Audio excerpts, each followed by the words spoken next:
Sejam bem-vindos a mais um episódio do podcast do Manual do Homem Moderno, o seu melhor amigo na internet, o lugar onde você encontra dicas de bem-estar, tanto mental quanto físico, e para falar um pouquinho aqui de cuidar do próprio corpo, de ter mais disciplina e de se cuidar muito melhor, tenho o prazer de estar com ele aqui, o homem, o cidadão honorário São Bernardense, Renato Cariani. Tudo bem? Ed, como é que você tá, querido? Prazer te conhecer. Cara, um prazer pessoalmente enorme estar aqui com você. Quero falar uma coisa que eu falei ontem aqui pro Bruno Formiga, mas hoje eu quero começar a live falando. Normalmente eu encerro, mas eu quero começar. Eu tenho um privilégio aqui dentro do próprio manual, no podcast agora que a gente tá começando, de poder trocar ideias com pessoas incríveis e poder aprender diretamente da fonte com elas, assim. Coisa que a gente às vezes precisa pagar curso para poder ter oportunidade de conhecer, em evento, palestra, tal. Eu tenho o privilégio aqui de poder trocar uma ideia com você. Então, fico muito feliz de poder estar aqui trocando uma ideia com você.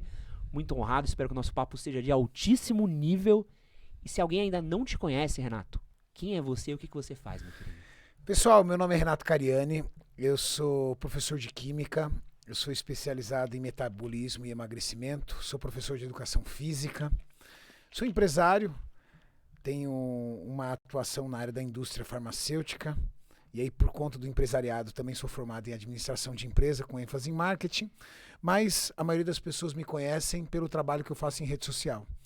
Eu tenho 3 canais, o canal principal é o canal Renato Cariani, que hoje tem 3,57 milhões de inscritos, onde a gente ajuda as pessoas a aprenderem um pouco mais sobre treino, aprenderem um pouco mais sobre nutrição, entenderem um pouco mais o seu metabolismo, mas acima de tudo motivá-los a ter algum tipo de atividade física inspirado no meu esporte, que é o fisiculturismo. Fisiculturismo é a alta performance da musculação, né? A pessoa que faz musculação em alto nível, o esporte de alto nível da musculação é o fisiculturismo.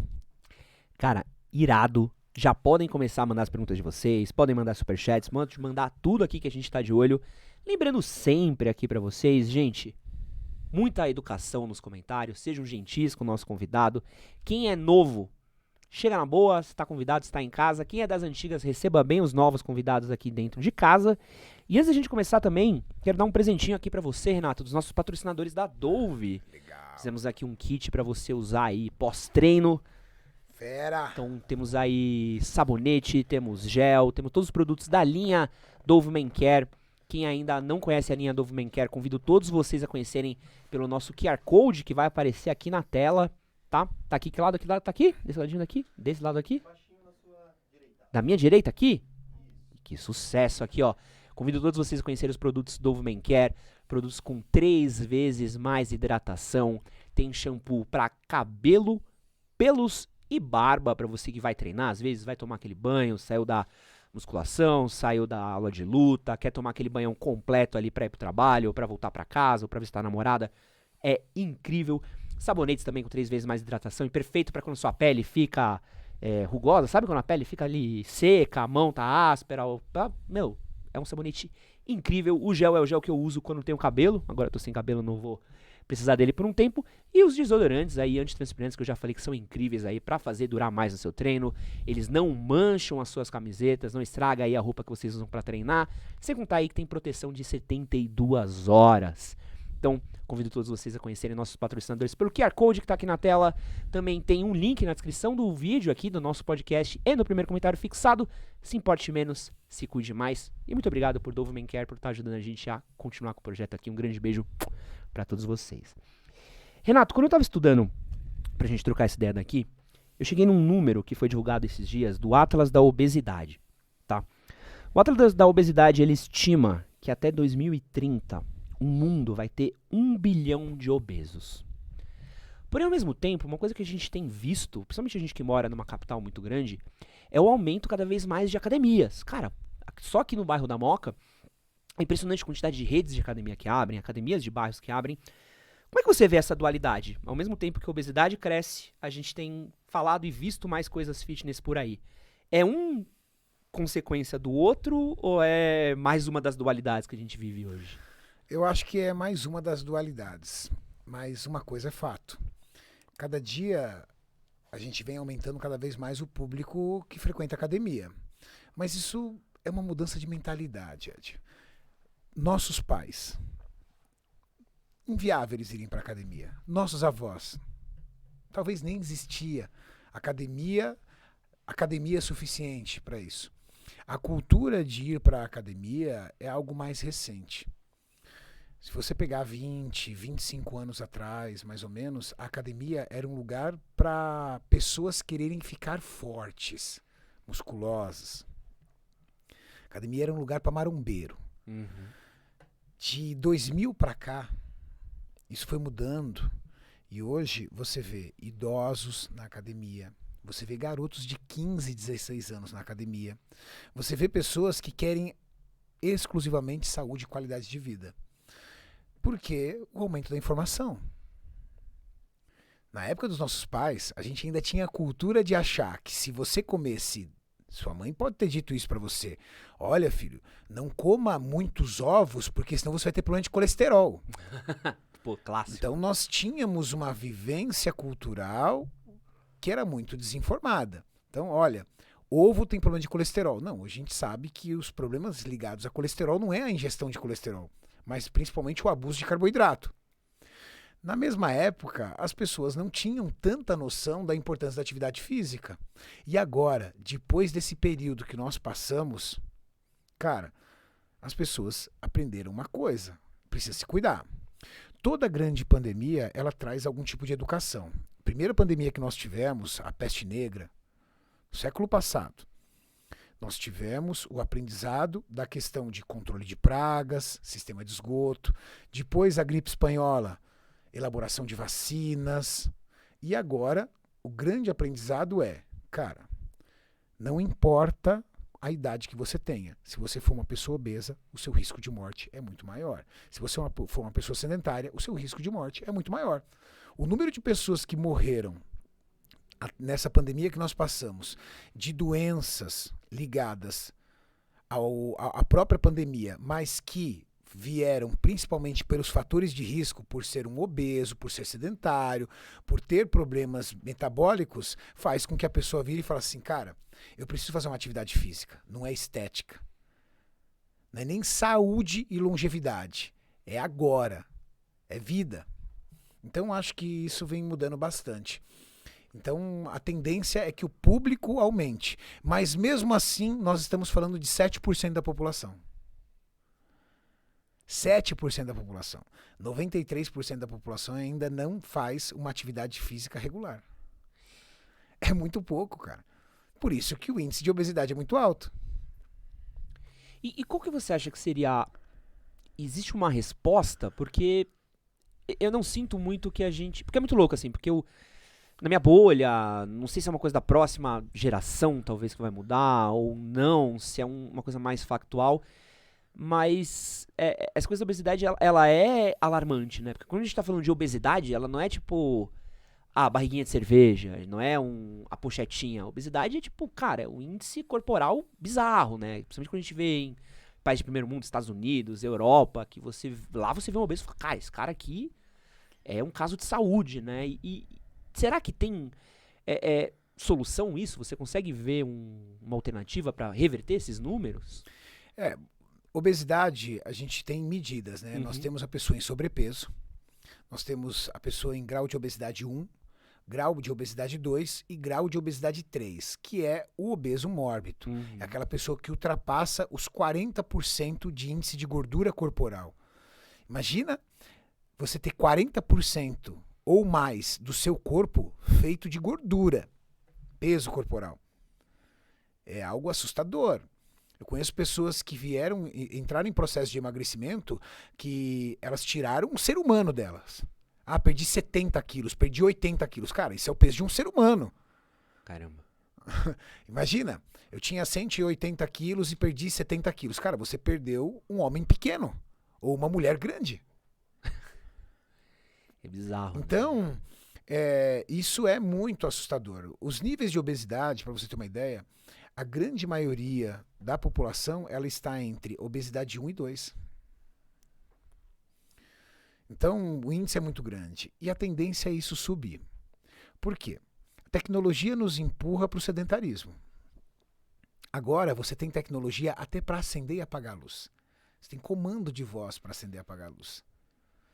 Você tem comando para tudo. Então você pode ficar literalmente sentado o dia inteiro que você vai conseguir realizar suas coisas. É tipo aquele filme Wall-E, não sei se você já assistiu, que recomendo até você ver com seus filhos depois, que eles têm umas cadeiras e ficam tomando milkshake, andando nas cadeiras que voam. Tipo os Jacksons. Tipo, cara, assiste esse filme quando você chegar em casa com as crianças, que você vai entender, você vai...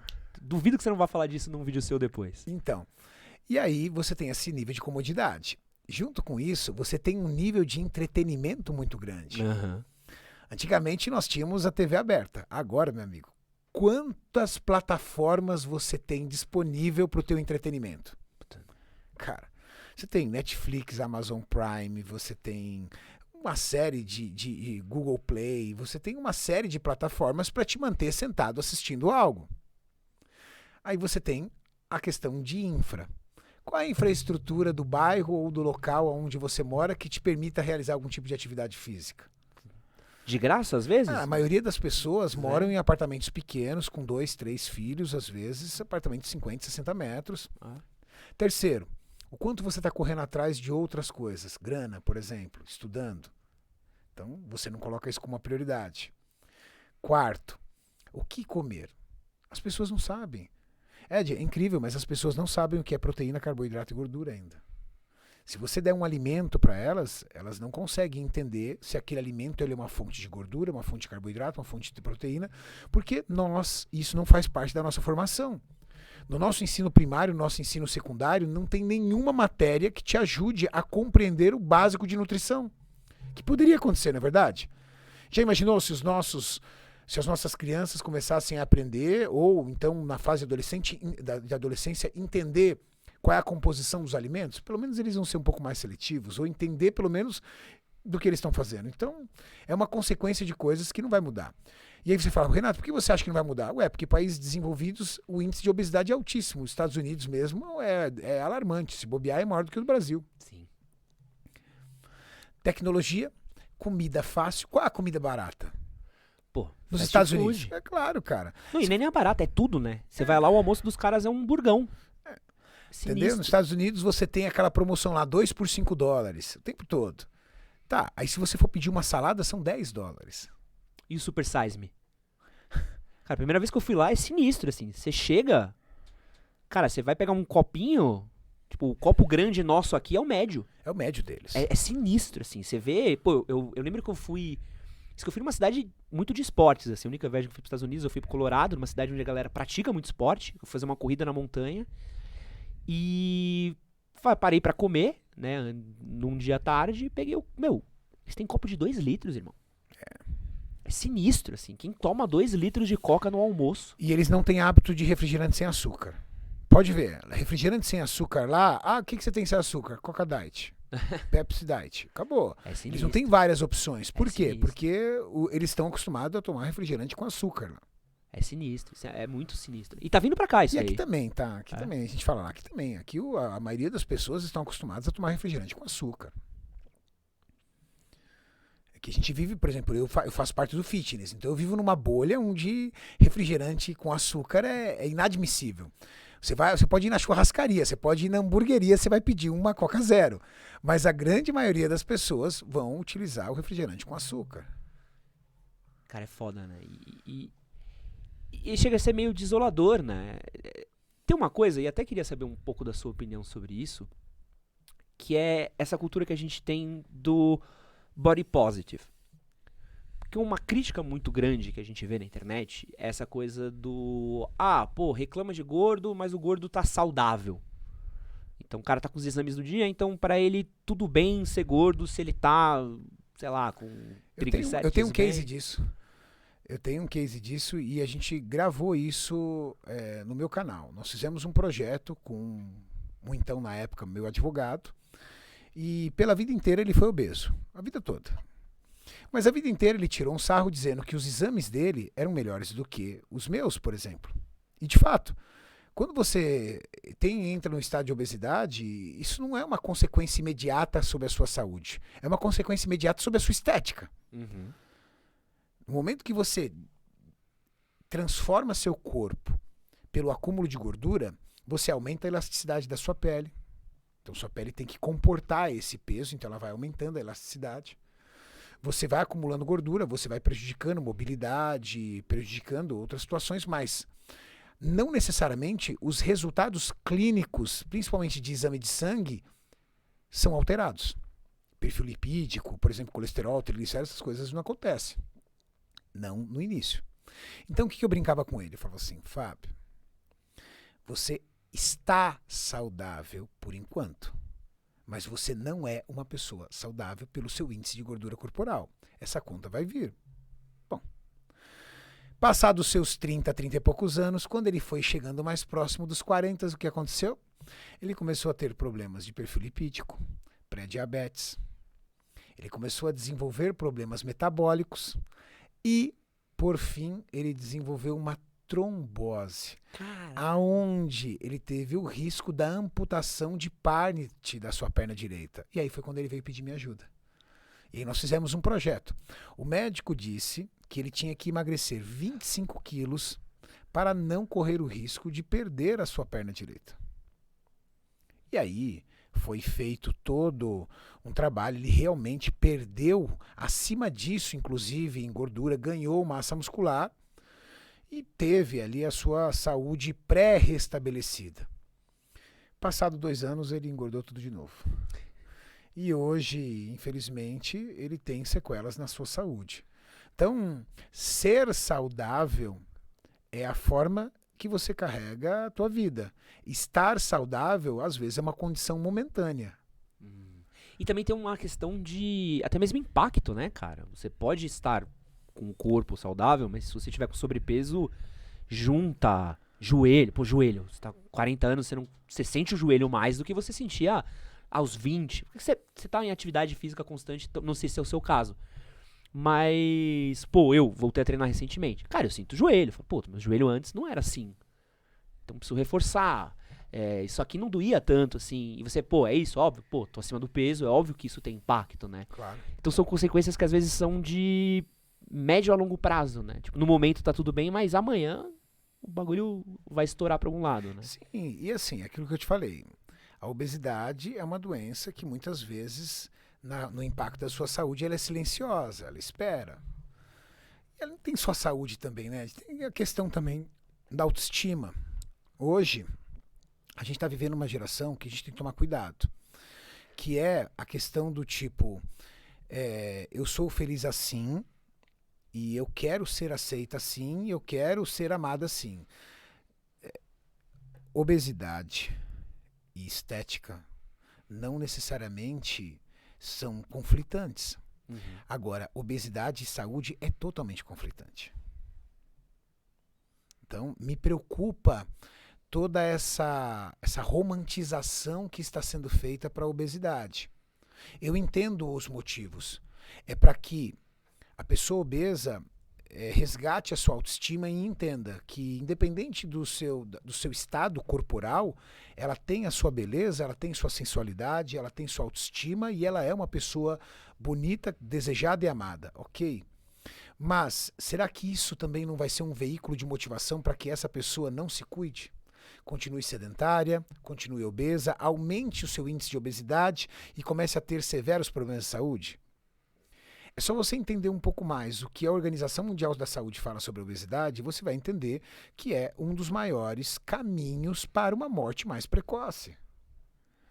Então, tudo isso tem que ser levado com muito critério. Eu entendo a questão de fazer com que o gordo tenha o seu espaço e que permita que ele tenha a sua aceitação, mas eu também entendo que isso é uma obesidade e é uma doença. E a Organização Mundial da Saúde trata como uma doença. Então, eu tenho um pouco de preocupação de como é que se caminha nessa questão da romantização aí da obesidade. Cara, uma coisa que eu gosto muito do seu trabalho e do próprio trabalho do Paulo, que veio aqui já conversar com a gente no podcast, é que vocês vão numa linha que vai muito contra o que se pensava até pouco tempo atrás da galera do fisiculturismo, da galera da academia, que a gente tinha esse estereótipo do todo maromba é burro, o marombado burro. E aí você pega um cara que nem você, que vai dar uma explicação, e tá falando de química, tá falando de biologia, como você tá falando de alimento, acho que é biologia. Nutrição. É nutrição, sou burro, não sei direito essas coisas. Tá falando de processo químico, atividade, puxando fonte, tanto você, Paulo, alguns outros especialistas vêm, você vê os caras dando um baile, assim. Como é que você vê essa coisa, dessa mudança do estereótipo do marombeiro burro pra esse cara que ele tem que estudar sobre o que ele tá fazendo, ele tem que entender todas as dinâmicas da atividade física? Como é que você vê essa mudança que a gente tem tido ultimamente? Eu acho que é justamente pelas personalidades que surgem, entendeu? Quando você vê um médico tão competente, tão inteligente como o Paulo Musi, com 115 quilos de massa muscular, você olha e fala assim, cara, ele não treina só o corpo, ele treina a mente dele também. E aí você começa a tirar um pouquinho do preconceito, sabe? E que é muito comum esse preconceito, porque às vezes esse preconceito começa lá na academia. Às vezes tem um marombeiro ali um pouquinho mais arrogante, chega na academia e intimida o cara que tá começando agora, entendeu? Chega na academia falando mais alto, com a regatinha fininha, achando que ele é mais forte que todo mundo para assustar todo mundo. Esse estereótipo criado talvez seja um dos caras ou uma das personalidades que acabou trazendo essa negatividade pro atleta de fisiculturismo. Mas a grande verdade é que o atleta de fisiculturismo mesmo, não o maromba. O maromba é aquele cara que treina, fica forte e no final de semana vai pra balada curtir, entendeu? Bebe e tudo, e volta, e perde o shape, ganha o shape de novo, e vai, e fica naquela coisa. O atleta de fisiculturismo, não. Ele tem uma vida mais ordeira, uma vida mais organizada, uma vida mais regrada. Por uma escolha dele, ele não é um cara de hábitos noturnos, ele é um cara de hábitos diurnos. Ele é um pouco mais metódico com as suas refeições, ele é um pouco mais sistemático com o seu tempo. Então ele não entrega o tempo dele por qualquer coisa, porque é um estilo de vida. O esporte do fisiculturismo é um estilo de vida. Se você investigar a vida do Musi, a minha vida e a vida de qualquer outra pessoa envolvida no esporte, são parecidas. Tem horário para dormir, tem horário para acordar, pratica o seu treino todos os dias. Um atleta de fisiculturismo não malha, ele treina. Uhum. Aí você fala, Renato, qual a diferença de malhar e treinar? Malhar é você ir para a academia. Treinar é você sair da academia treinado. Sair da academia tendo absoluta certeza de que você entregou 100% naquele seu tempo. Você é um pouco mais rigoroso com o que você come, um pouco mais seletivo, mas acima de tudo você é feliz com isso. Você não é infeliz. E eu acho que dividir essa experiência, transmitir conhecimento, multiplicar esse conhecimento por alguns atletas de fisiculturismo que também são formadores de opinião ou são experts, porque tem formação na área da saúde, como eu, como o Musi e tantos outros, eu acho que foi quebrando isso. E foi legal, porque hoje muita gente acompanha o nosso trabalho, respeita o esporte através da gente, do tipo, poxa, cara, então alguém vai falar assim, esses fisiculturistas cambá de burro. Não, cara, pô, você não conhece Paulo Musi? Pô, assiste a live de manhã do Paulo Musi, o cara tá sempre trazendo alguma coisa, ele é um atleta de fisiculturismo. Ah, é? Legal, isso fica legal, né? Pô, e é legal, cara. E até mesmo de pessoas, de amigos meus que fazem academia, você vê os caras às vezes, tipo, não posso fazer isso, senão eu vou catabolizar, e a minha refeição tem que ser essa, e aí eu sei que eu perdi isso, tal. Porque virou um... Eu lembro, por exemplo, quando eu fui moleque e fui fazer academia pela primeira vez, era coisa do, cara, levanta os bagulho aí, que uma hora você cresce, fica forte. Porque era tudo que a gente tinha na época também, pô, anos 90. Não tinha muito conhecimento. Você ia descobrindo na academia ali. Você via uma foto do Arnold Schwarzenegger e falava, pô, legal. E hoje você já vê que o moleque vai pra academia. Pô, vocês vão na academia, tem uns caras vendo vídeo de treino na academia pra pegar a coisa do movimento. Pra falar, não, pô, aqui, ó. Olha o que o maluco tá falando. Olha essa amplitude. Olha o que tá falando de isonomia. Você fala, pô, os caras tão prestando atenção mesmo, né? Às vezes até... debatendo com o próprio instrutor da academia ali, falando, não, isso aí tá errado, porque eu vi ali no outro canal que isso aí não funciona. É o meio tecnológico de informação, né, cara? E é do caralho, né? Que você vê. Porra, é bom, assim. Eu acho isso foda. Eu não tava te falando, voltei a treinar agora. Então tô naquela empolgação do caralho, assim. Eu tô há 3 meses treinando. Então tô no pique. E eu faço luta. E uma coisa que tem hoje, que não tinha quando eu era mais novo, é a internet. Então, pô, eu faço um movimento na aula. Cara, eu volto pra casa, YouTube. O que é o Katamari? O que é não sei o que? 100 quilos, como sair de 100 quilos? Como entrar no 100 quilos? 100 quilos invertido, sabe? Chave de perna. Isso é foda, cara. Isso é muito legal. E é muito foda ver o trabalho de vocês que vai virando um... Porque você pensa a qualidade da galera que vai se exercitar, que vai vir no futuro. É o que está acontecendo. Hoje, antigamente, o atleta de fisiculturismo, ele aflorava com 28, 30 anos. Hoje você vê garotos de 18, 19, 20 anos de idade com um físico já bem adiantado. Por quê? Porque começaram a treinar com 14 anos de idade, 13 anos de idade, mas eles começaram a treinar com informação. Informação dentro da plataforma do próprio YouTube. Isso é foda. Cara, hoje você só treina errado se você quiser. Ah, Renato, eu não tenho acesso, eu não tenho recursos financeiros para contratar um treinador, para pagar um curso, para pagar um projeto para transformar meu corpo. Legal, mas você tem internet. E aí com a internet você coloca lá, treino de peitoral Renato Cariani, por exemplo. E você vai encontrar 10 treinos diferentes, eu ensinando você a treinar peitoral. Isso é foda. Como calcular a minha própria dieta. Coloca lá, como calcular a minha própria dieta, Renato Cariani. Eu vou ensinar como você calcula a quantidade de calorias que você gasta por dia, como você distribui essas calorias em carboidratos, proteínas e gorduras, como você calcula um déficit calórico para emagrecer ou como você calcula um superávit calórico para ganhar massa muscular. Cara, isso você só ia encontrar em livros de nutrição e olha lá, cara. E olha lá. Tem um superchat aqui do Labros. Queria mandar uma pergunta pra você aqui, Renato. Ele falou o seguinte, ó. Renato, como você lida com as brincadeiras, com o lance dos cremes, tiozão, etc? Você leva numa boa? Forte abraço, tiozão. É que na verdade é o seguinte, né? Eu fiz um podcast uma vez no meu canal, Homens contra as Mulheres, onde as esposas ficaram de um lado e os maridos do outro. E a Tati fazia parte, Tati, minha mulher, fazia parte desse podcast. E aí, não sei o que rolou de pergunta, ela virou e falou assim, não, o Renato passa creme hidratante todo dia.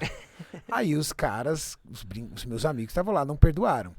E realmente, é um hábito que eu tenho já há 10 anos praticamente, depois que eu tomar banho, passar um creme hidratante. Por quê? Porque eu fui educado dentro do fisiculturismo da questão do risco de estrias. Quando você está ganhando massa muscular, ou quando você está emagrecendo, lembra que eu te falei sobre a elasticidade da pele? Sua pele, ela tem substâncias como colágeno e elastina, que garantem a elasticidade da sua pele. Qual o grande problema de você começar a perder o controle do seu corpo e começar a engordar demais? Você consegue depois voltar a emagrecer, mas não necessariamente essa pele vai retornar. Dependendo de condições genéticas ou da sua idade, você vai emagrecer e você vai ter uma flacidez dessa pele, como se fosse uma bexiga murcha. Pode crer. Então, esse é um dos riscos de você começar a perder o controle da estética do seu corpo. E quando você é um indivíduo magro e começa a fazer musculação e começa a desenvolver massa muscular, você também tem o risco de estrias, que é realmente o rompimento dessas fibras onde forma aquelas cicatrizes e que dificilmente você consegue tirar na totalidade essas manchas. Qual é uma forma de você proteger isso? Aumentando o nível de hidratação da tua pele. E eu fui educado nisso. Os meus outros treinadores falavam, Renato, cuidado com o nível de estrias, usa sempre um hidratante e tal tudo. E eu passei a minha vida inteira, então, usando hidratante. Só que isso na mão dos machos é sacanagem, né? Os caras vêm pro bullying. Mas eu não ligo, não. Eu fiz uma entrevista uma vez, eu dei uma entrevista uma vez para a TV Record sobre isso.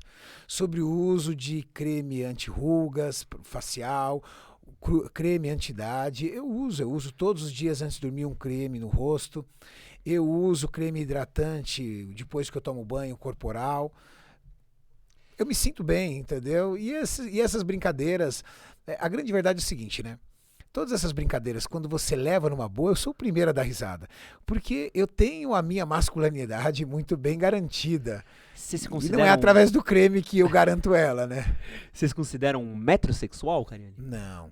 Metrosexual é aquela pessoa que dedica boa parte do tempo dela para sua vaidade. Então, ela não vai sair de casa se ela não estiver se sentindo totalmente montada, cuidada. Metrosexual é aquela pessoa que, cara, ele se cuida nos detalhes, da unha até o pé.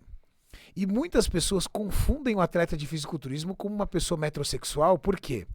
Porque o atleta de fisiculturismo, o esporte dele é apresentar o físico que ele construiu num palco. E parece uma atitude metrosexual.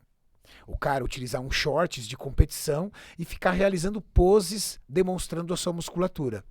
Você precisa ter um pouco de maturidade dentro do esporte para entender o que é isso e não achar que isso é uma atitude metrosexual. Porque, na verdade, o esporte do fisiculturismo não é aqueles 5 minutos que o cara está no palco fazendo uma apresentação. O esporte do fisiculturismo é o que ele realiza todos os dias em relação à sua dieta, a sua capacidade mental de ficar 6, 7 meses, 1 ano inteiro sob uma alimentação extremamente regrada, a sua capacidade física e mental de realizar treinos insanos todos os dias. Sabe você ir para academia e falar assim, cara, tô morto, hoje eu treinei de verdade? Caralho. Essa é a realidade de um atleta de fisiculturismo todo dia. Ele não pode sair da academia sem ter chego no limite do seu esforço físico. E já que você não se considera um metrosexual, o que o Renato Cariani não cuida? Você tem casco no pé? Qual que é a parte? Muita coisa, por exemplo. Tem chulé? Cariani tem chulé? O Maurício tá ali? Não. Chulé não tem. Não. Eu sou muito chato com relação à higiene, porque eu fui microbiologista. Então não tem como. Durante 6 anos eu trabalhei num laboratório microbiológico. Então, falar comigo sobre bactérias é ganhar um bom tempo. Então você tem você vê tantas bactérias e você vê o risco que elas causam, você se torna uma pessoa mais cuidadosa. Então, a questão da higiene para mim é uma prioridade. Até porque higiene e vaidade não tem muito a ver, né? Higiene é obrigação. É o mínimo, vaidade né? é opção. Então, o que eu não cuido? Não cuido de unha. Não, lembra que eu falei pra você? Faz 3 semanas que eu preciso cortar meu cabelo. Não cortei meu cabelo ainda. Por quê? Não é uma prioridade pra mim. A minha prioridade é estar aqui com você, por exemplo. Pô, entendeu? Que honra. Você ouviu essa, Olivia? Gabriel, clipa essa. Que essa aqui eu vou mandar no grupo dos moleques. Aqui, ó. Boa. A prioridade é estar aqui contigo. Então, faz 3 semanas que eu não corto o cabelo. Agora, na questão de higiene, eu sou chato. Tem uma mensagem aqui, ó, de uma pessoa que pode falar se você cuida da higiene ou não. Pode falar de coisa até mais importante. Pode falar até se deixa a toalha molhada na cama. A Tatiane Cariani mandou aqui pra gente um superchat aqui, ó. Mandou um amo muito, olhinhos de coração. Como é que é, cara, a sua relação com a sua esposa? Porque você avalia corpos das pessoas, de pessoas, e provavelmente deve avaliar o corpo das minas também, né? Sim.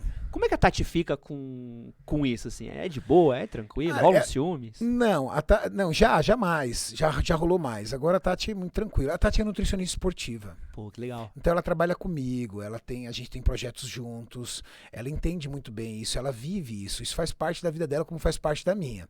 Claro, já teve vídeos ali de rolar um estresse, mas é um estresse muito mais por eu não ter avisado ela que eu ia fazer a avaliação dos corpos ali das meninas do que propriamente de fazer a avaliação. Mas ela leva isso bem numa boa, de verdade, assim. E as minas fazem muito assédio em você, assim? Chegam Não. Não tem umas Maria Cariani, assim? Cara, foi muito engraçado. Esse dia eu acho que eu falei até pro Maurício. Talvez, pelo comportamento que eu realizo dentro da rede social, eu não tenho, assim, praticamente eu não tenho assédio ali dentro do Instagram. É que você é muito família, né? Exato, já dá pra ver de entendeu? cara. Assim. Então eu acho que eu posto tanto meus filhos, minha filha agora que eu tô grudada nela, minha mulher, tal, tudo ali que não... Eu acho que o comportamento da rede social também transmite um pouco. Então, por mais que eu tire uma foto ali de shape, essas coisas...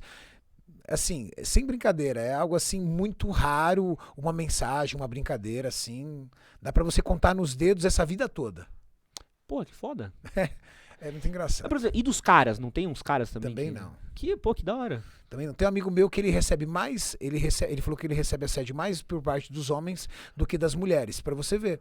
Então, não necessariamente, às vezes, é um assédio de outro lado. Às vezes você tem um assédio por parte dos homens. O importante é você entender o que você constrói na sua rede. Sua rede está muito sexualizada, está muito erotizada, então você vai receber isso.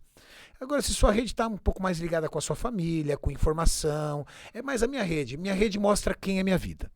Então, quem me segue nos stories vai ver, da hora que eu acordo, a hora que eu durmo, o que eu estou fazendo. E aí o que eu faço? Cara, minha vida é trabalhar e família, e treinar, fazer essas coisas. E dentro do YouTube é um conteúdo que a gente gosta de fazer. Então, você não vai conseguir trazer isso. Agora, se você sensualiza muito no Instagram, se você transmite, mesmo sendo um pai de família ou uma mulher casada, se você transmite uma vida mais de solteiro, você vai atrair outros olhares. Então é uma questão mais de comportamento mesmo. E é bom que a chinela não canta, né? É bom disso, entendeu? É bem tranquilo. Bom que a chinela não canta, você não tem sabores, outra coisa, né? Você tem que entender que você é uma pessoa pública. Hoje eu tenho 3 milhões de seguidores no Instagram. Qualquer coisa que você faz. Exatamente. Então, às vezes, até responder o elogio de um homem ou de uma mulher pode ser mal interpretado e essa pessoa pode subir isso numa rede social dizendo que você assediou ela. Então você tem que tomar cuidado, entendeu? Mas, Karine, ó, você falou pra mim aqui dos seus treinos, ficar com a família, alimentação. A gente sabe que você ainda é um empreendedor, tem empresa, veio pra cá, foi dar palestra, veio pra cá dar palestra. Como que tendo essa rotina, correria, você consegue manter a sua disciplina pra treinar, cara? Como é que é a sua fórmula pra ser uma pessoa disciplinada? É que você já respondeu, né? A palavra é a disciplina. O problema é isso. Muitas pessoas virem para mim às vezes e falam: Renato, como você tem motivação para fazer tudo o que você faz todos os dias? A palavra não é motivação. Motivação é um estado de espírito. Olha lá, hein? Motivação é um estado de espírito que leva você a tomar atitudes. Isso é motivação. Então, eu acordei hoje super animado, então eu vou fazer um cardio. Motivação é um estado de espírito que te faz tomar atitude. O seu estado de espírito é capaz de ser o mesmo todos os dias? Jamais. Jamais. Pô, o frio que tava hoje de manhã, irmão. Ontem e hoje de manhã, não acorda animado pra nada. É isso. Então, se você busca motivação, você vai buscar sazonalidade. Um dia vai rolar, outro dia não vai rolar. Agora, o que te faz acordar todos os dias para ir trabalhar? Tuas contas. Ninguém vai pagar minhas contas. Então, as tuas contas te faz ser uma pessoa disciplinada. O teu trabalho é disciplinado. Com vontade de trabalhar sem vontade. Dormiu mal à noite ou dormiu bem. Acordou disposto ou não acordou disposto? Se você é um cara que preza pelas tuas contas, 8 horas da manhã você está chegando no teu trabalho e acabou. É isso. Legal? Isso é disciplina. Eu vivi a minha vida inteira ligado numa palavra chamada disciplina. Desde garoto. Desde garoto. Seus pais eram o quê? Desculpa perguntar. Meu pai se aposentou muito cedo, e aí meu pai teve um monte de problemas financeiros por ter sido aposentado muito cedo. Minha mãe foi trabalhar de empregada doméstica e chegou um momento das nossas vidas que eu vi a minha família recebendo cesta básica de parente para sobreviver. Falei, peraí, eu preciso sair disso. Eu não quero isso para mim. Eu quero uma vida diferente para mim. Cada oportunidade que vier, eu vou ter que agir com absoluta disciplina e garra para ir conquistando. Então, a vida me ensinou que disciplina é o que faz. Agora, quem combate a disciplina é a procrastinação. Quem combate a disciplina é a preguiça. E aí você me fala, por que o Renato não acorda preguiçoso e eu acordo, por exemplo? Poxa, por quê? Porque o Renato todo dia acorda de manhã para fazer o cardio dele, e depois do cardio ele vai fazer a refeição e depois ele vai fazer tudo o que ele tem para fazer. Porque eu sou uma pessoa ambiciosa. Ambiciosa. Que também é uma palavra que muitas vezes é subjugada. Ah, tem gente que acha que ambição é ruim, né? Cara, não confundam ambição com ganância. Wall Street. Sabe, já viu esse filme? Claro. Pô, maravilha. Essa Clássico maravilhosa. de Wall Street. Foi incrível. Puta fala isso daí. Entendeu?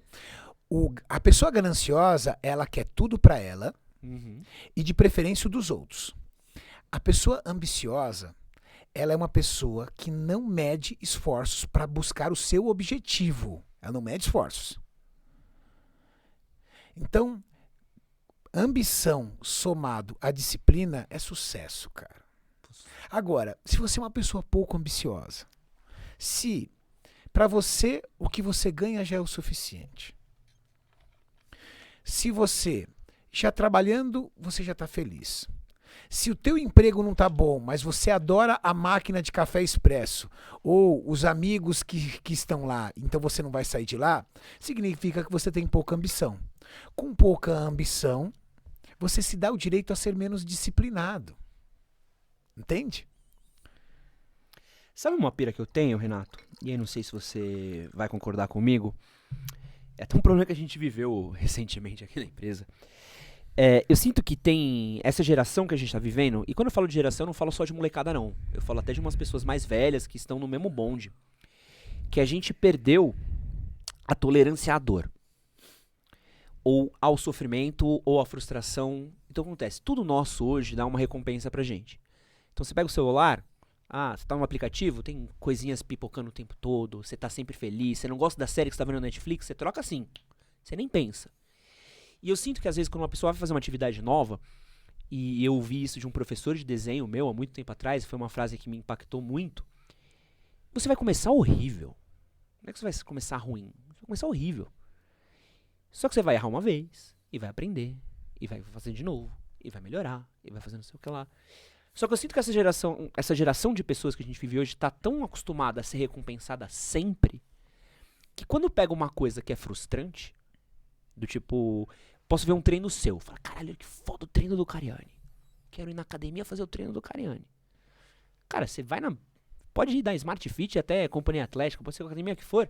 Você vai pegar aquele treinão básico ali, todos os músculos, vai estar pegando halter de 2 quilos, que não é bonito de postar no Instagram.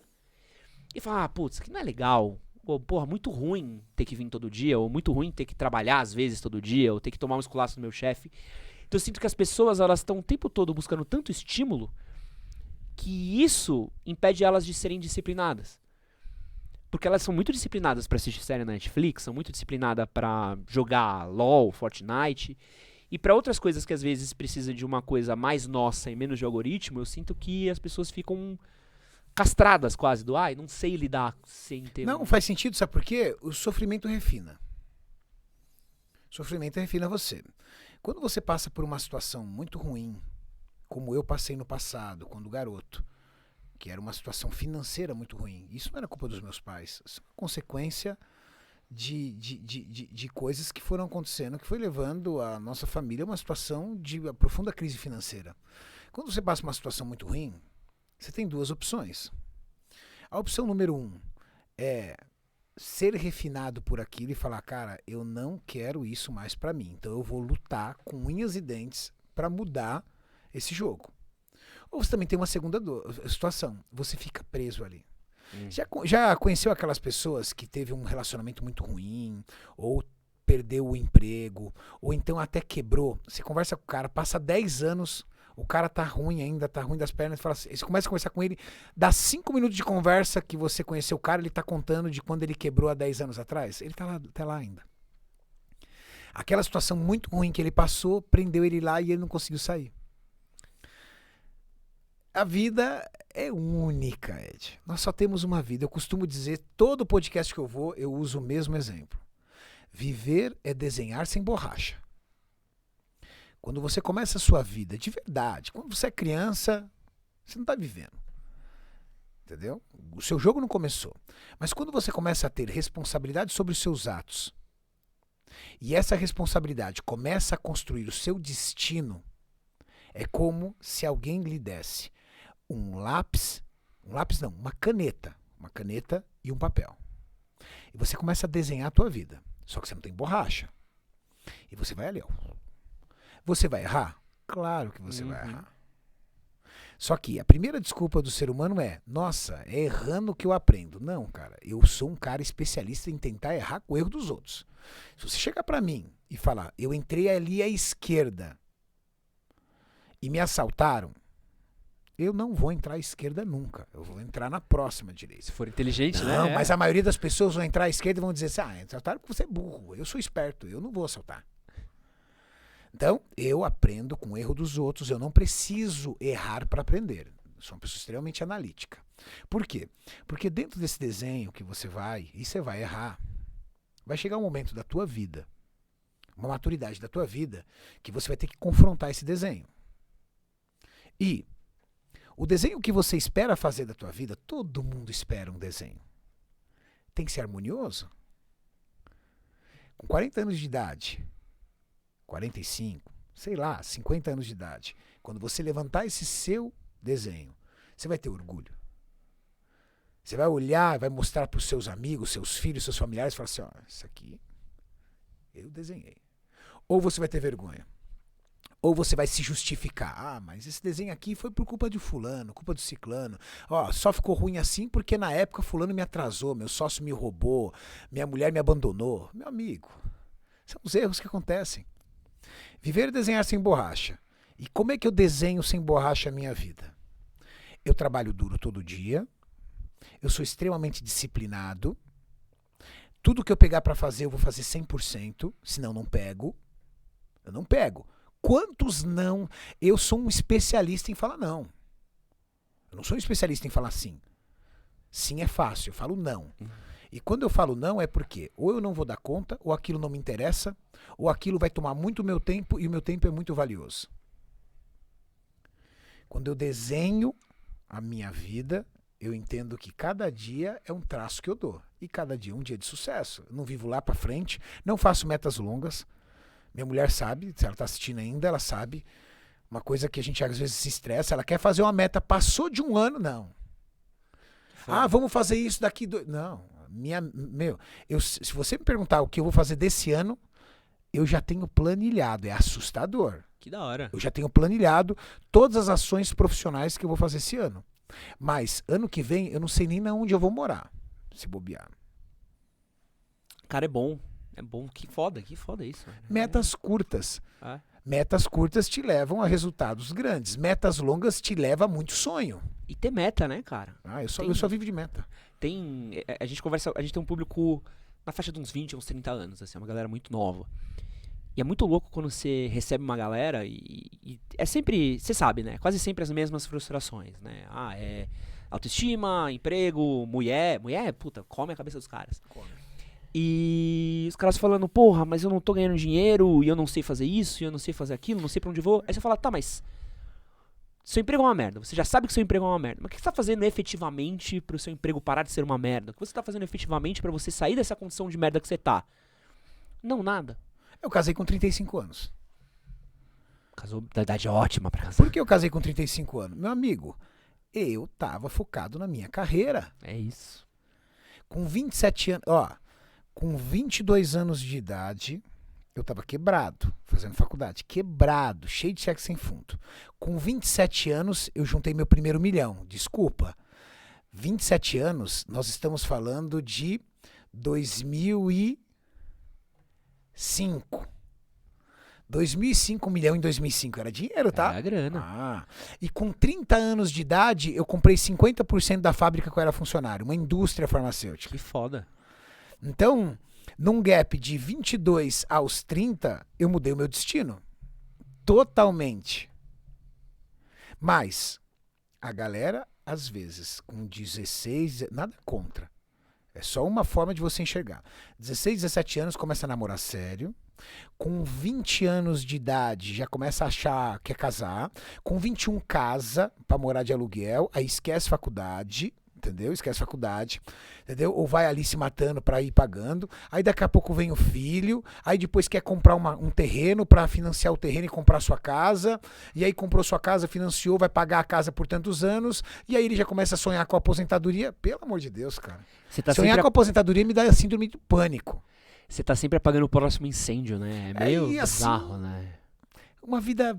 Sabe, cara, eu disse esses tempos, nós temos pessoas normais e anormais. A grande massa da população mundial são pessoas normais. E o que é uma pessoa normal? É aquela pessoa que vai nascer, arrumar um emprego legal, casar, ter filho, pagar uma casa, financiar uma casa, se aposentar, viver da aposentadoria, criar os netos e morrer. Não tem nada de errado nisso. Nada. E é uma vida que cabe para muitas pessoas. Só que no meio daquela multidão de pessoas normais, de vez em quando surge um anormal. O que é esse anormal? Cara, ele quer ter uma vida épica. Então, ele vai criar uma empresa, abrir uma coisa, construir um legado, construir patrimônio, mudar a vida de pessoas, gerenciar pessoas, liderar os normais. Às vezes dentro de uma grande organização, ser um diretor, um CEO, um grande gerente, para comandar os normais. Os normais querem chegar no trabalho às 8, querem ir embora às 17 horas. Quando dá sexta-feira, eles comemoram que é sexta-feira, que vão curtir o final de semana. E quando chega segunda-feira, eles... Ai, mais uma semana chegando. Cara, estatístico, a grande maioria. Os anormais, para eles, não existe o horário de entrar ou o horário de sair do trabalho. Por quê? Porque ele não está trabalhando para o cara, ele está trabalhando para ele mesmo. Mesmo sendo seu funcionário, ele é uma empresa. O que ele faz, você tem que reconhecer. Você é o cliente dele. E você paga ele com salário. E amanhã, se você não conseguir reconhecer esse cara, ele é tão poderoso nas atitudes que ele vai pro teu concorrente. É e isso. ele vai te ferrar, velho. Quando Porque ele- você vai perder um baita de um cara. E daqui a pouco, lá no teu concorrente, ele vira o seu concorrente direto, porque ele abre a empresa dele. E daqui a pouco ele vai lá e compra os dois. O cara que ele trabalhou e você. Eu tenho um amigo meu que ele tem como funcionário. Ele tem uma indústria, ele tem como funcionário o cara que deu o primeiro emprego dele dentro de uma empresa. Ele Pô, comprou a tesão. empresa do cara e falou assim, você é meu funcionário agora. Pô, cara, até um relato Então esse é um pessoal- anormal. É. Esses anormais são poucos. Mas o que é muito importante você entender, Ed, tem que existir os normais. E eles precisam ser a grande maioria. Porque senão a roda não gira. É. Quem vai fazer os empregos? Quem vai fazer as operações básicas? Quem vai fazer todo esse sistema girar? Se todo mundo for anormal. É verdade. Então eu preciso desses normais. Agora, a pergunta é, você quer ser uma pessoa normal e ter essa vida normal, tranquila e pacata, que não tem nada de errado, ou você quer ser essa pessoa normal, ter uma vida épica, diferente, comandar os normais? Para você ser uma pessoa anormal, você precisa ter atitudes anormais.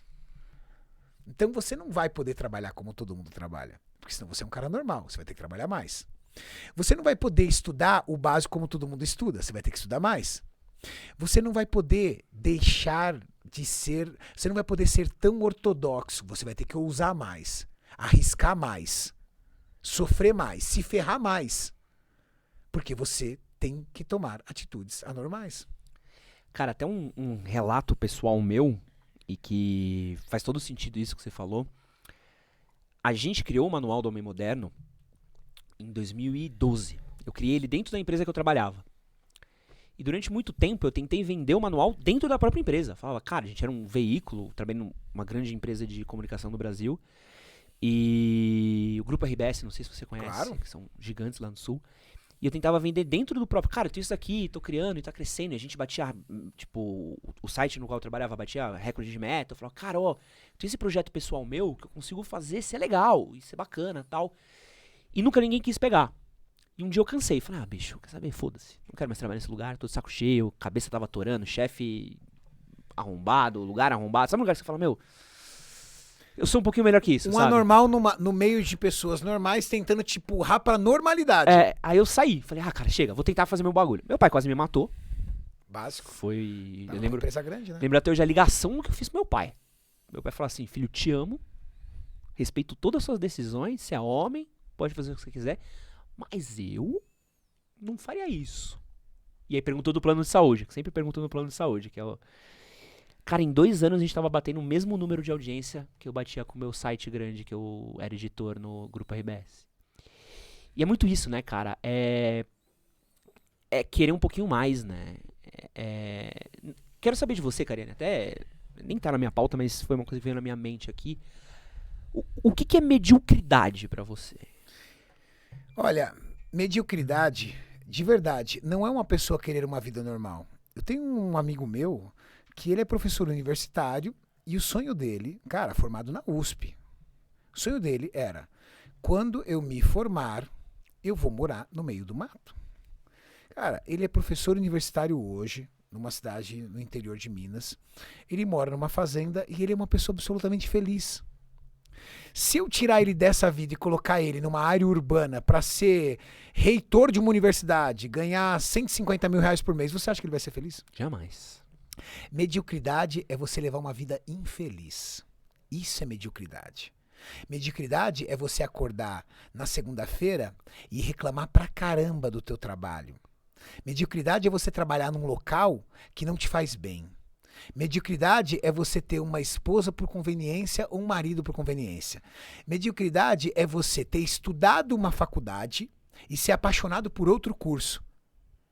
Ah, eu fiz direito, mas meu sonho era fazer nutrição. Ah, mas nutrição não dá dinheiro. Que conversa fiada. Qualquer profissão é capaz de dar dinheiro.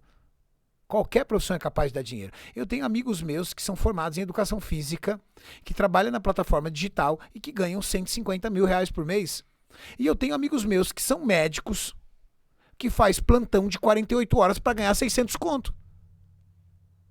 Mediocridade é você acabar com a tua vida fazendo coisas que não te trazem felicidade todo dia.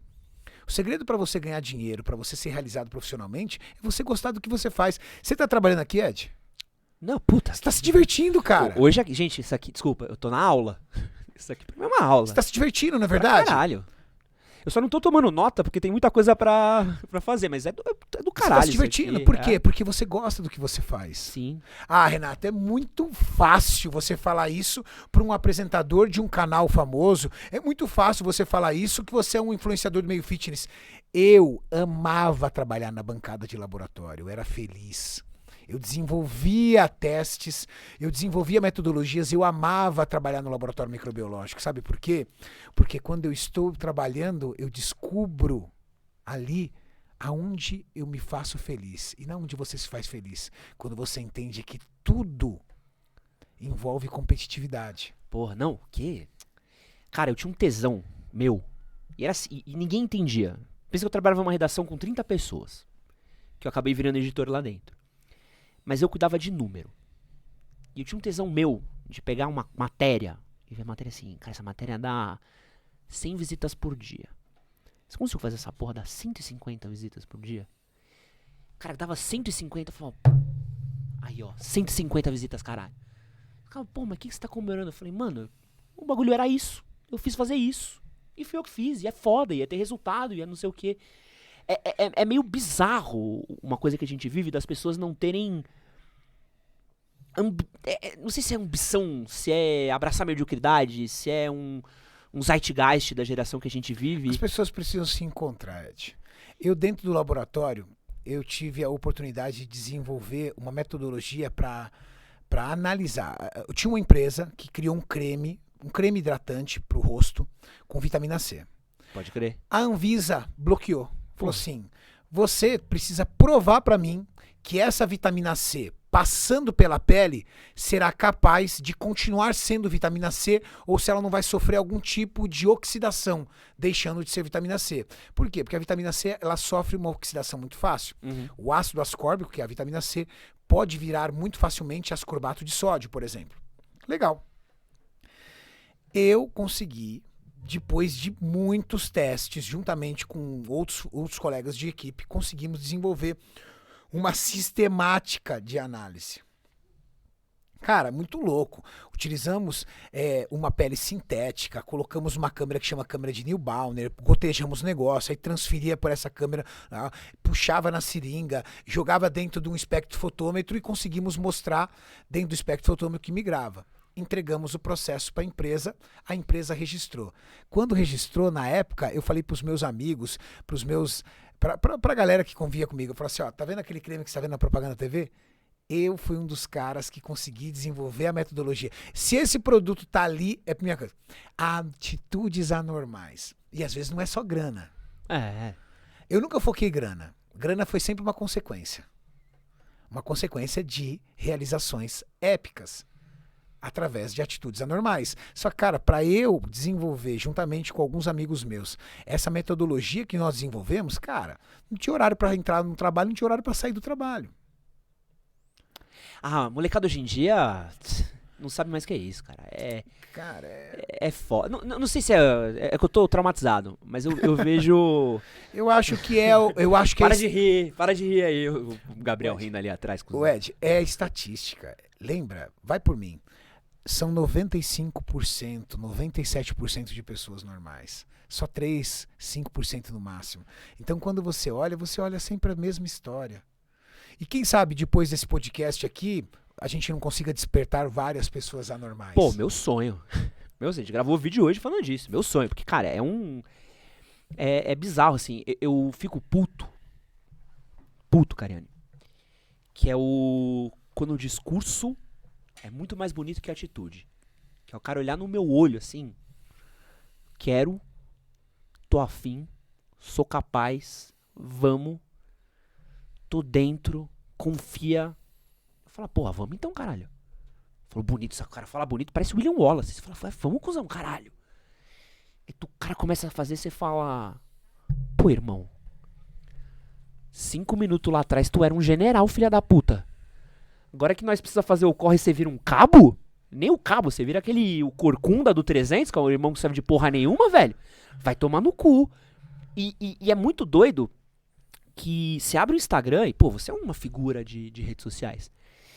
É cheio disso, assim. Você vê uns discursos vazios e você fala assim, irmão, será que esse cara já sabe o que é pagar 30, fechar um job de, sei lá, 6 dígitos, fala, caralho, estourei. E pagar imposto e ver que 1/3 foi embora. E pagar a conta salarial e ver que o outro terço foi embora. E ter que chegar no fim do mês e olhar e falar assim, pô, essa grana que sobrou eu pego pra eu estourar um champanhe ou eu invisto na empresa porque eu não sei como é que vai estar mês que vem.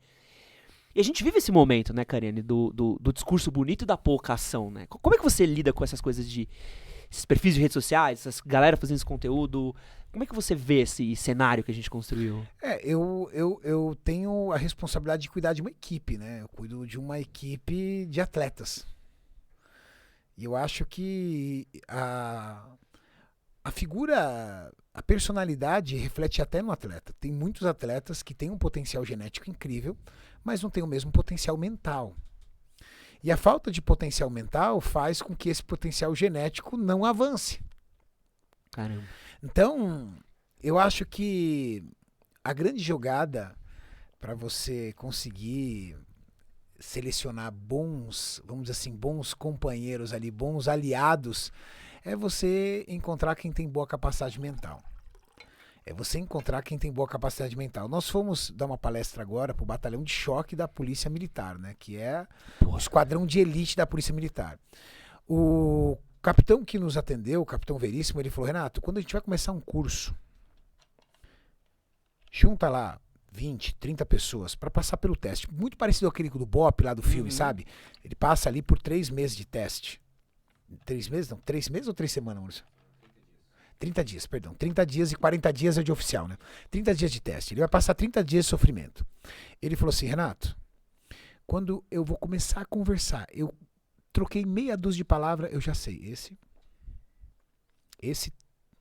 Eles começam assim, esse aqui vai embora hoje, aquele ali vai demorar uma semana, aquele ali, uns 2, 3 dias cai, aquele ali vai vingar.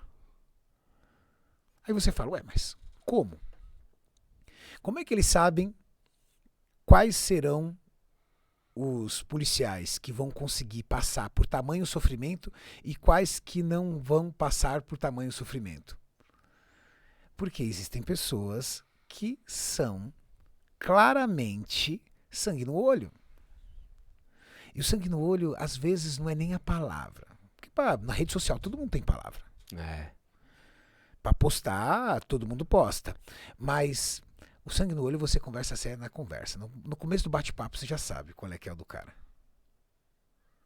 Não tem jeito, você já sabe. Então, eu não... De verdade, quando eu encontro um atleta e eu começo a ver, eu olho o potencial genético, começo a conversar com ele, às vezes eu falo pro Maurício, ele é bom, mas não vai dar certo.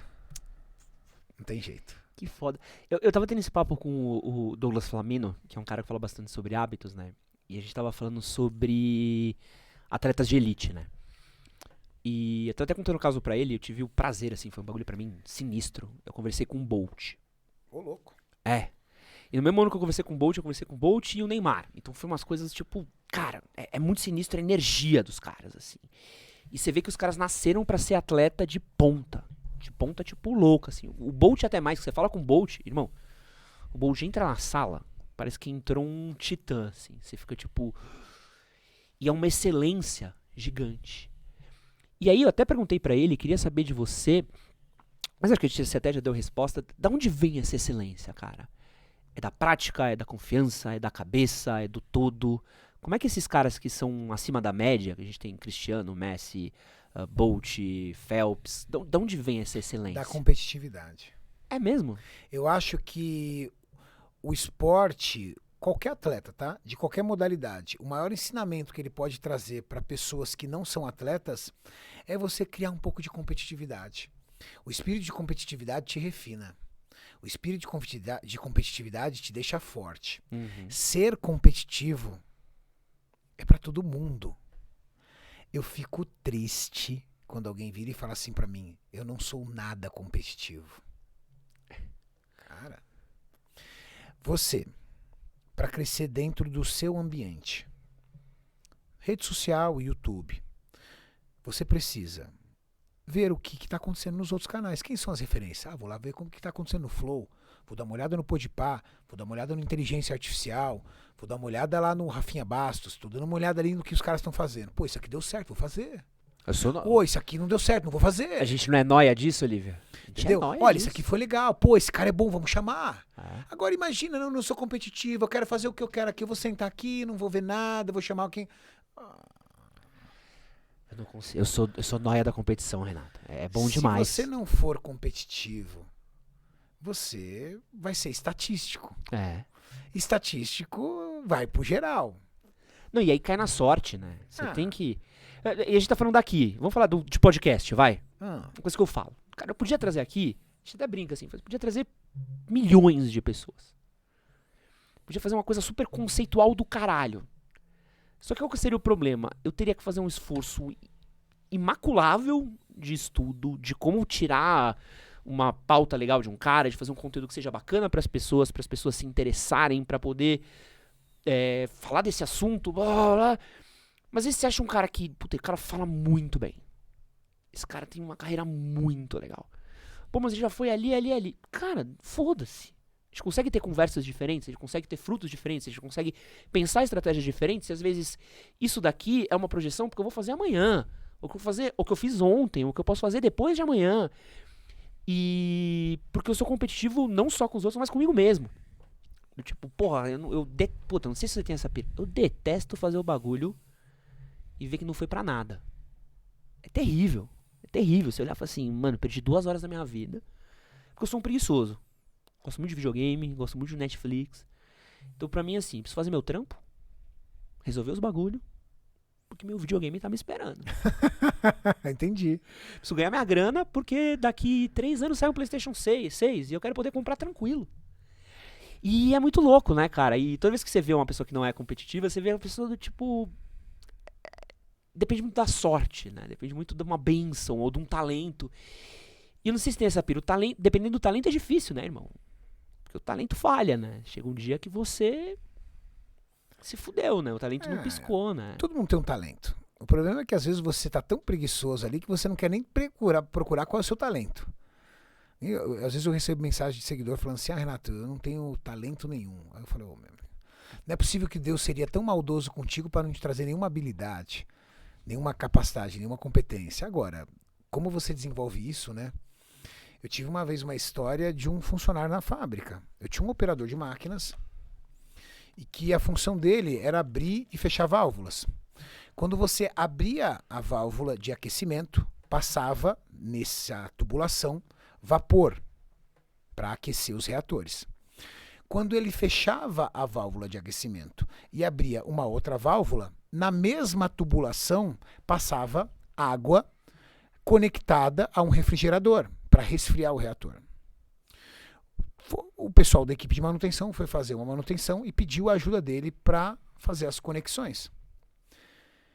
Com alguns anos realizando isso, ele percebeu que o vapor e a água fria passavam pela mesma tubulação.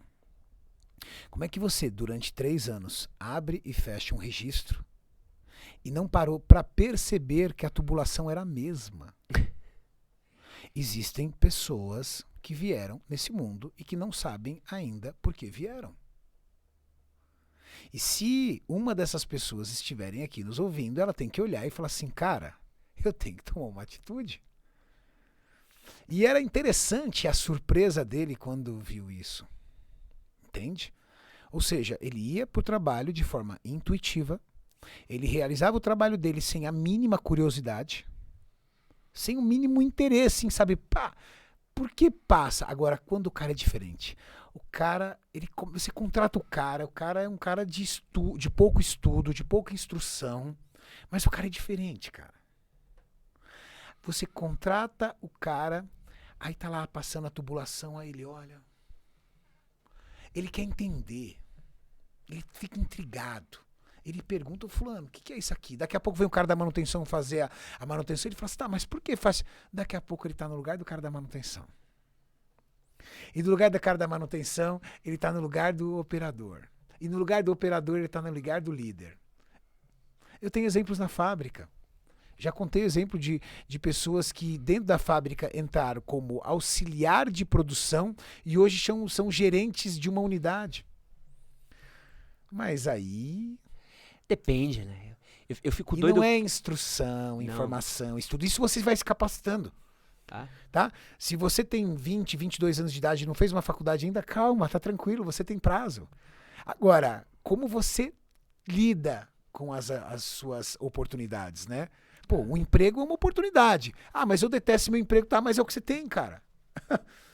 É a tua oportunidade, é o que você tem. Então vamos fazer isso diferente? Você está fazendo algo para mudar de emprego? Você está procurando? Só odiar é pouco. Eu detesto quando tem alguém que trabalha pra mim e alguém faz uma coisa, eu falo assim, mas por que você fez isso? E a pessoa olha pra mim e fala, porque tinha que fazer. Você fala, não, você não sabe por que tinha que fazer? O que é isso? Pra onde vai? Como vai? Então é difícil, assim, acho que tem um nível de curiosidade também, interesse, curiosidade. Chegou uma pergunta aqui do Labros, que eu achei muito boa aqui, e tem a ver com um pouquinho com a pauta que eu separei pra você, Renato. Que ele mandou o seguinte, ó. Labros, no dia de hoje, ainda é possível de construir um império como o dele? Deixa eu voltar aqui, eu li tudo errado. Renato, acredita que hoje, nos dias de hoje, ainda é possível construir um império como o dele? Tenho uma empresa pequena, mas não consigo tirar próximo 30 por mês, mas não consigo passar disso. Então ele tem uma empresa dele e ele quer entender como é que faz pra ele crescer, como é que ele faz Mas ele falou que ele não consegue tirar 30 por mês, é isso? Ele tá falando de salário? Não sei o que é.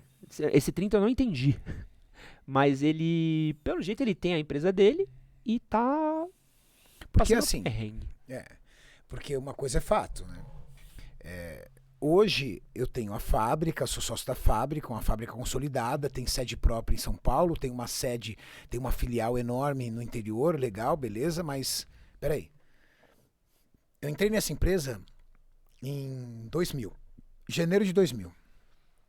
Eu me tornei sócio dela em março de 2008. Durante 8 anos eu fui funcionário dessa empresa. Sendo funcionário dessa empresa durante 8 anos, eu continuei com outras atividades, que eu tinha loja de suplemento, distribuidora, eu fui empreendendo. Mesmo assim, eu não deixei de ser funcionário da empresa, ou seja, eu tinha um salário garantido. Quando me tornei sócio da fábrica, eu continuei tendo salário. E hoje, como sócio da fábrica, eu também tenho salário. Então, o primeiro passo é como você se comporta dentro da sua microempresa. Você tem salário ou você incorporou o caixa como um todo? Esse é o erro. Então, se ele tem uma empresa pequena e ele quer tirar 30 mil por mês, mas espera aí, será que a tua empresa é capaz de te dar 30 mil reais de salário? 30 mil reais é um bom salário. É um ótimo salário. Eu sempre vivi sempre vivi, e até hoje, isso é uma regra para mim, eu sempre vivi com um percentual muito abaixo dos meus rendimentos. E com isso eu consigo converter em investimento para o meu futuro. As pessoas precisam, para poder ter uma microempresa, entender que você tem uma empresa pequena. Quanto você quer ofertar de salário? Talvez você não deveria estar recebendo nem 10 mil por ela. Só que como você é o patrão, você decide seu salário, né? Não, e às vezes, ele falou aqui, ó, a empresa recebe próximo dos 30k por mês. Então a empresa deve receber 30k. Ah, tá. E aí... Mas é uma jornada, querido. É uma jornada. É uma baita de uma jornada e você vai ter que trabalhar mais. Duro. Trabalhar duro. Mais duro, assim, de você, às vezes, ser o telefonista, o empacotador e o entregador. Não, e empresa pequena é difícil porque a gente aprende a trabalhar. A vida inteira ensinaram a gente a trabalhar. Desde a escola, você aprende a sentar, fazer lição de casa, obedecer a professora, ouve, levanta, senta, sai, come, volta. Né? Agora você ser chefe, você liderar, você criar, ninguém nunca ensinou.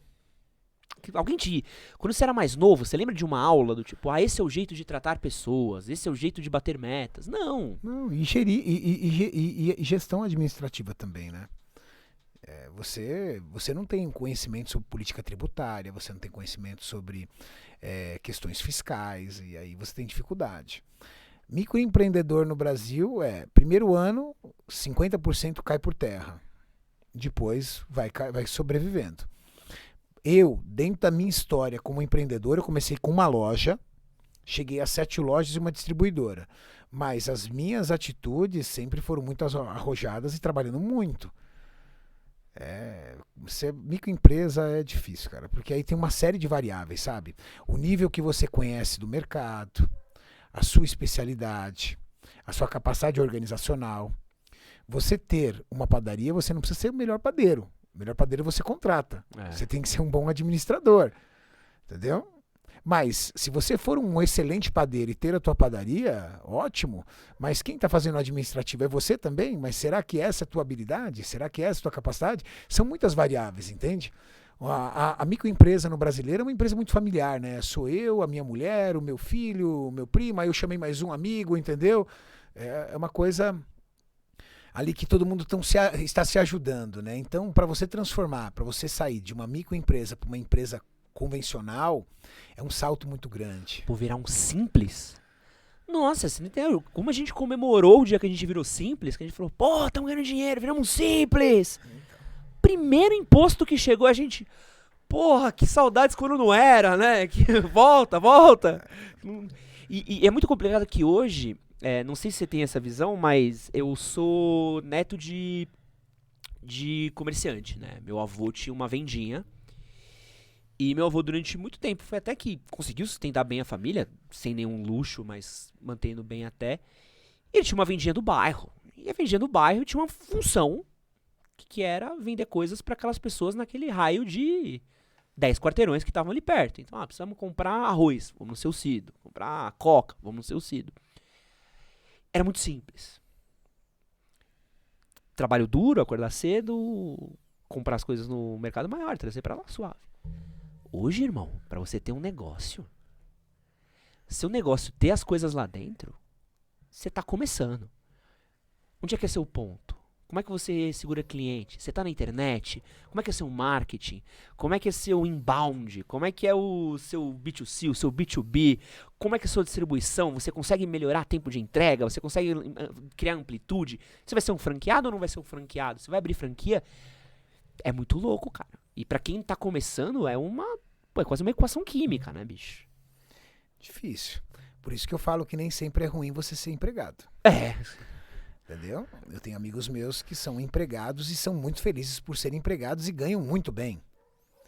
Né? É que o brasileiro, talvez até culturalmente, ele aprendeu a ter ódio de patrão, né? Então, tipo, se eu tenho patrão, eu tô dando dinheiro pros outros. Peraí, vai falar isso pro presidente do Santander. Vai falar isso pro presidente do Safra, que são CEOs profissionais que ganham $500 mil por mês, mais benefícios. Então, depende muito da sua carreira. Agora, Se você estudou muito pouco e quer ter uma vida realmente épica, você só vai poder empreender. Dentro do mercado de trabalho, você vai ter pouca participação. No mercado de trabalho, você precisa de preparo. Você precisa estar preparado para isso. Então, você sem estudo ou com pouco estudo, você vai ter que empreender, vai ter que abrir sua microempresa. Você não vai conseguir construir uma grande história numa multinacional se você tem a formação do ensino médio. Você vai ter que envolver um pouco com isso. Então é carreira, né? Fazer estudo de carreira. Eu acho que se a garotada parar agora e falar assim, peraí, deixa eu planejar um pouco minha carreira, né? Eu faço tudo muito intuitivo, né? Tudo meio, vou fazendo. Peraí, o que eu quero fazer? Tá, eu vou fazer, por exemplo, administração de empresas. Por quê? Porque eu quero atuar, por exemplo, no setor bancário. Então, vou fazer uma pesquisa. O que o setor bancário procura? Quais são as universidades mais assediadas pelo setor bancário? Mas essa universidade aí eu não tenho como passar. Tá bom, então vamos fazer o seguinte. Em vez de você começar a faculdade agora, faz 2 anos de cursinho para passar nele. Faz 2 anos de cursinho para passar. Você não precisa começar a faculdade com 18 anos de idade. Com 18 anos de idade, eu mandei meu filho para o Canadá, em vez de fazer faculdade. Aí ele foi lá, estudou, fez TOEFL, conseguiu a certificação da língua, voltou, foi fazer faculdade. Já tá 2 degraus acima de metade das pessoas. Vai. Renato, mas eu não tenho condição de fazer intercâmbio. Claro, não estou falando isso, mas eu estou falando que às vezes você tem condição de, em vez de gastar o dinheiro na faculdade, gastar o dinheiro no cursinho para fazer uma faculdade melhor. Para fazer algo que você consiga, mas tem que ter planejamento. Hoje você tem, assim, oferta de universidade de tudo quanto é jeito. Hoje você faz faculdade à distância, você faz faculdade online. O quanto isso vai agregar na sua carreira? Estuda, analisa. Se isso vai agregar na sua carreira. Porque talvez não vai agregar. Não, e outra, cara, você sai de uma faculdade hoje, ADM, excelente exemplo, acho que é o melhor de todos. Tem uma Uninove aqui embaixo. Deve ter quantas turmas de ADM naquela Uninove, Gabs? Tem umas... Porra, é enorme. A faculdade ali termina a aula, é um formigueiro de gente. Deve ter umas 30 pessoas, deve ter a turma da manhã, a turma da noite, deve ter 2 salas. E essa é uma unidade do Uninove. Você tem... a Uninove é uma rede gigante. Então você tem 10, 20 Uninoves só em São Paulo. Então você está se formando por ano, só no Uninove, 6 mil alunos quase. Ou até mais, porque eu sou péssimo de matemática. Mas você está criando muita gente e todos eles estão saindo com o mesmo degrau que todos nós nos formamos na mesma faculdade, do mesmo jeito. Sim. Você está nivelado contra 6 mil pessoas. Então você vai para o mercado de trabalho com aquele mesmo nivelamento, é que nem que a gente seleciona currículo. Aí você vai estar no Uber, dirigindo. É isso. Você vai estar na lanchonete de garçom. Você vai estar trabalhando numa portaria, terceirizado em algum lugar, um auxiliar de escritório, que são todos empregos honestos e dignos. Mas quando você fez faculdade de administração, não era onde você queria estar. Mas é planejamento, né? É isso. Eu fui planejando minha carreira. Quando eu fiz química, eu escolhi a dedo. Depois eu fui planejando cada detalhe, porque eu tinha uma estratégia. Então, precisa de estratégia. Quero voltar aqui um pouquinho para atividade física, Cariane. E eu quero perguntar para você, você falou que você tinha uma loja de suplementos. Hoje, a gente recebeu até algumas perguntas quando falei que você vinha para cá. E a primeira pergunta que teve um menino aqui, que eu não conseguia resgatar a pergunta, mas a pergunta é ótima. Que ele falou: estou começando na academia essa semana. É minha primeira vez. Quais suplementos devo começar a tomar?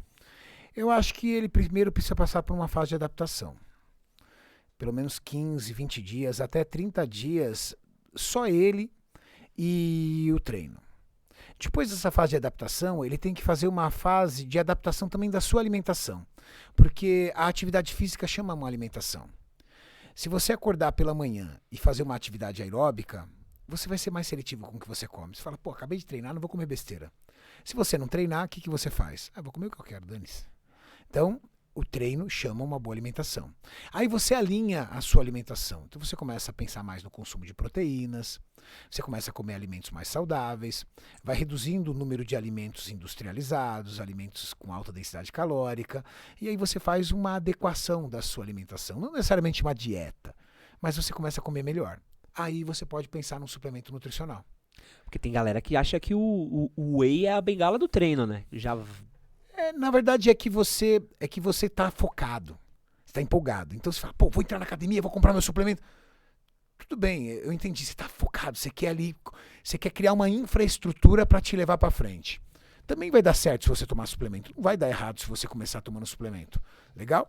Mas se eu começasse agora uma academia, eu ia chegar e falar assim, bom, eu vou pra academia, vou cortar esses porcaria que eu como, vou começar a comer alimento mais saudável, vou entrar lá no canal do Renato Cariani lá para ele me dar umas dicas de alimentação, vou começar a pegar uns treinos lá de adaptação, daqui uns 30 dias aí eu vou escolher um suplemento. Aí qual suplemento eu escolheria? Whey protein, para bater proteína, porque é muito importante. Creatina, para melhorar minha força e desempenho no treino, porque eu não tenho ainda um condicionamento físico adequado. E se eu tenho um trabalho muito estressante durante o dia, eu compraria um pré-treino, para que no pré-treino eu tivesse mais força, vitalidade, disposição física, porque ele tira aquela sensação de cansaço do dia. E o pré-treino é o quê? Só para anotar aqui. O pré-treino é o Horus. Horus. Isso. H-O-R-U-S. Você vai ver que seu treino vai ficar outro. Qual que é a patrocinada de você? Max Titânio. Eu vou mandar um de presente pra você. Por favor. Já tenho Deixa o meu comigo, pré-treino aqui também. Cariani, você tá com diversos atletas no seu time. Você também, porra, só entrar no Tem seu os Instagram. melhores do Brasil. Assustador entrar no seu Instagram, às vezes, que é um... Você fala, caralho, esse homem é enorme. Mas é assustador, é bizarro. E pra algumas pessoas, às vezes, é algo quase inatingível. E eu quero entender, pra chegar num shape, tipo o seu, tipo dos seus atletas, tipo dessa galera que a gente vê muito forte na internet, é genética ou é esforço? É tempo. O primeiro fator é tempo. Então, se leva tempo. A construção de massa muscular é um fenômeno fisiológico. O seu corpo, ele recebe a sinalização de que você precisa de mais massa muscular. Reduzir percentual de gordura no seu corpo é uma questão fisiológica. Você vai gerando no seu corpo processos fisiológicos que reduzem cada vez mais o acúmulo de gordura, permitindo que o seu metabolismo acelere e que o seu organismo entenda que você pode ter baixo teor de gordura, porque você vai continuar vivo. Gordura é segurança, esse que é o problema.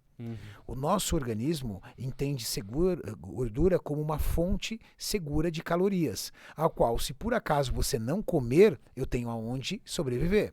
Você vai ter que ensinar, educar o seu corpo, o seu metabolismo, de que você não precisa dessa quantidade de gordura, porque você vai se alimentar todos os dias.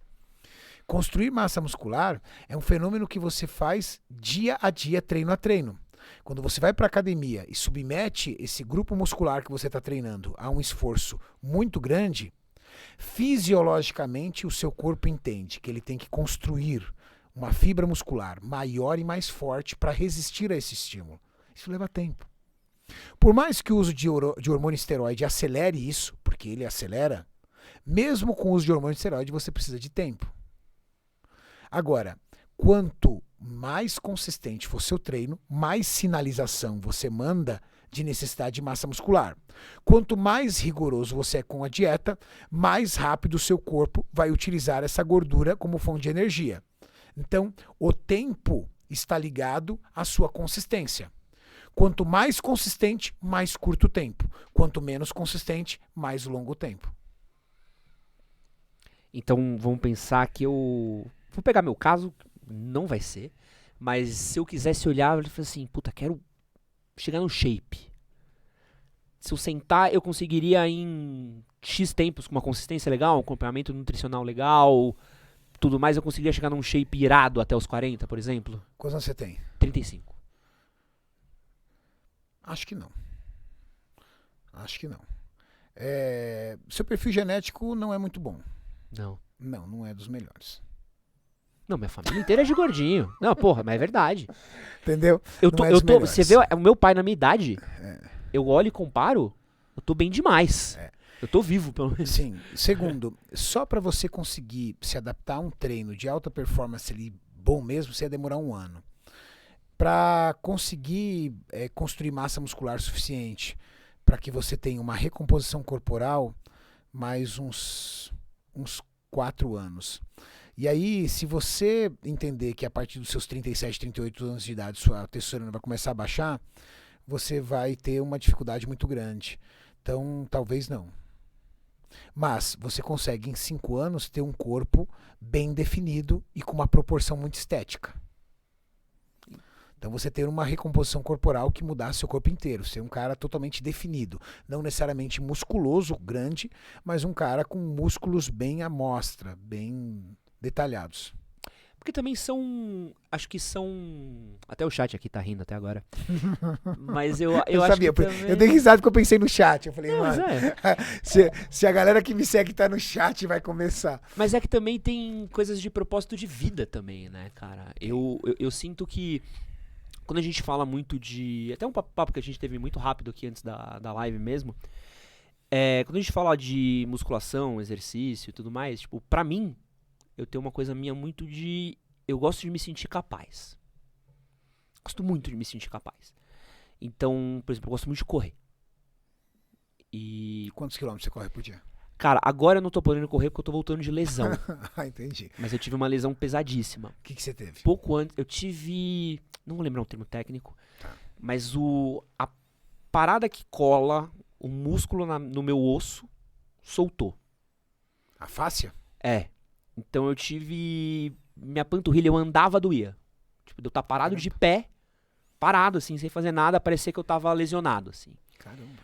E... Isso no corpo inteiro? Só na canela. Ah, tá. E, porra, pouco antes disso, até quem quiser puxar, tem vídeo, tem stories, foto, tal. Puta, corri 21 quilômetros, corri no Jalapão, fiz uma prova no Jalapão, no meio do deserto, corri 10 quilômetros na areia, que é uma coisa de louco, uma das experiências mais incríveis da minha vida. Corri São Silvestre, corri à noite em São Paulo, então eu saía daqui até a Lapa correndo. Por acaso o médico não disse que foi falta de musculação? Então, o que aconteceu? Começou a pandemia, eu parei de fazer reforço na academia. E continuou só correndo. E continuei só pedalando. Nem correndo eu tava mais direito, porque a pandemia me pegou assim num grau bizarro de fazer exercício. Quando eu dei um up, quando deu aquele momento na pandemia que parecia que tinha acabado, eu dei um... Puta, quero voltar a me exercitar, porque eu gosto muito de correr, gosto muito de ir pra lugares correndo. E eu fazia quase turismo correndo. Assim. Eu quero ir correr na Liberdade. Ia correr pela Liberdade. Eu quero correr na Paulista. Tá? E voltei a correr. 2 meses correndo, cara, consegui andar. E aí foi muito louco que isso deu em mim uma parada, e até a coisa de perfil genético que a gente falou, eu não me sentia mais capaz. Parecia que eu tinha Superman com kryptonita, sabe? Porque eu achava um tesão eu poder falar assim, cara, eu fui daqui até tal lugar correndo. Ou eu corri 21 quilômetros. Num tempo ok até pra quem corre, eu fazia 1K por 6 minutos, que é 6 por 1, que é um pace legal.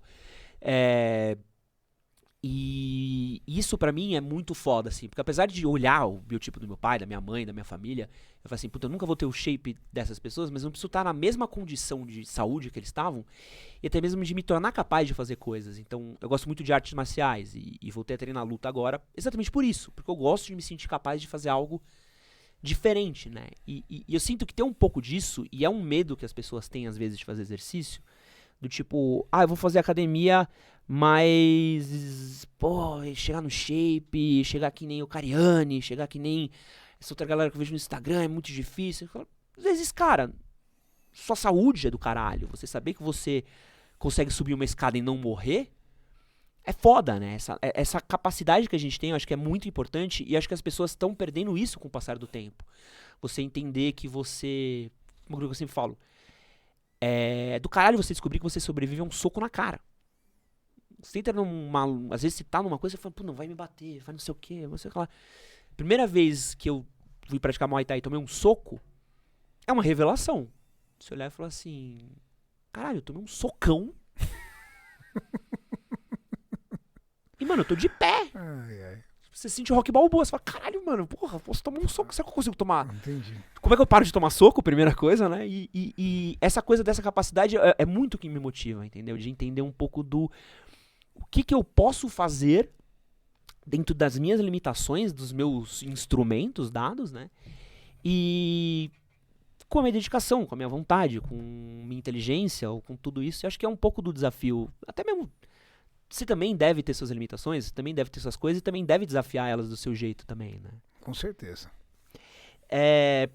Tem um documentário que eu gosto muito que chama Bigger, Stronger and Faster. Não sei se você chegou a assistir ele. Não. Um documentário excelente que ele conta de um rapaz que ele tem 2 irmãos que são halterofilistas e eles treinam e ele treina também.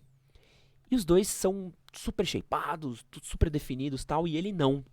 E ele vai conversar com os irmãos dele e ele descobre que eles estão usando esteroides. E aí esse documentário é sobre toda a jornada dele, de ele começar a tomar esteroides e trocar ideia e tal. E eu sempre cito esse documentário porque ele foi um documentário que ele meio que abriu minha mente, assim. De olhar e falar assim, pô, esteroides tem todo um processo por trás. E acompanhamento tão diferente do que foi disseminado e falado durante os anos 90. E eu queria saber de você, Cariane, como é que você vê hoje o uso de esteroides, que é um papo que a gente tem conversado cada vez mais dentro da musculação? Na verdade, o uso de esteroide vai muito além do que a maioria das pessoas veem nos atletas de fisiculturismo, né? Então eles olham o atleta de fisiculturismo e falam, usuário de esteroide. Cara, 90% do hormônio esteroide produzido são utilizados por pessoas com físicos singelos. Por quê?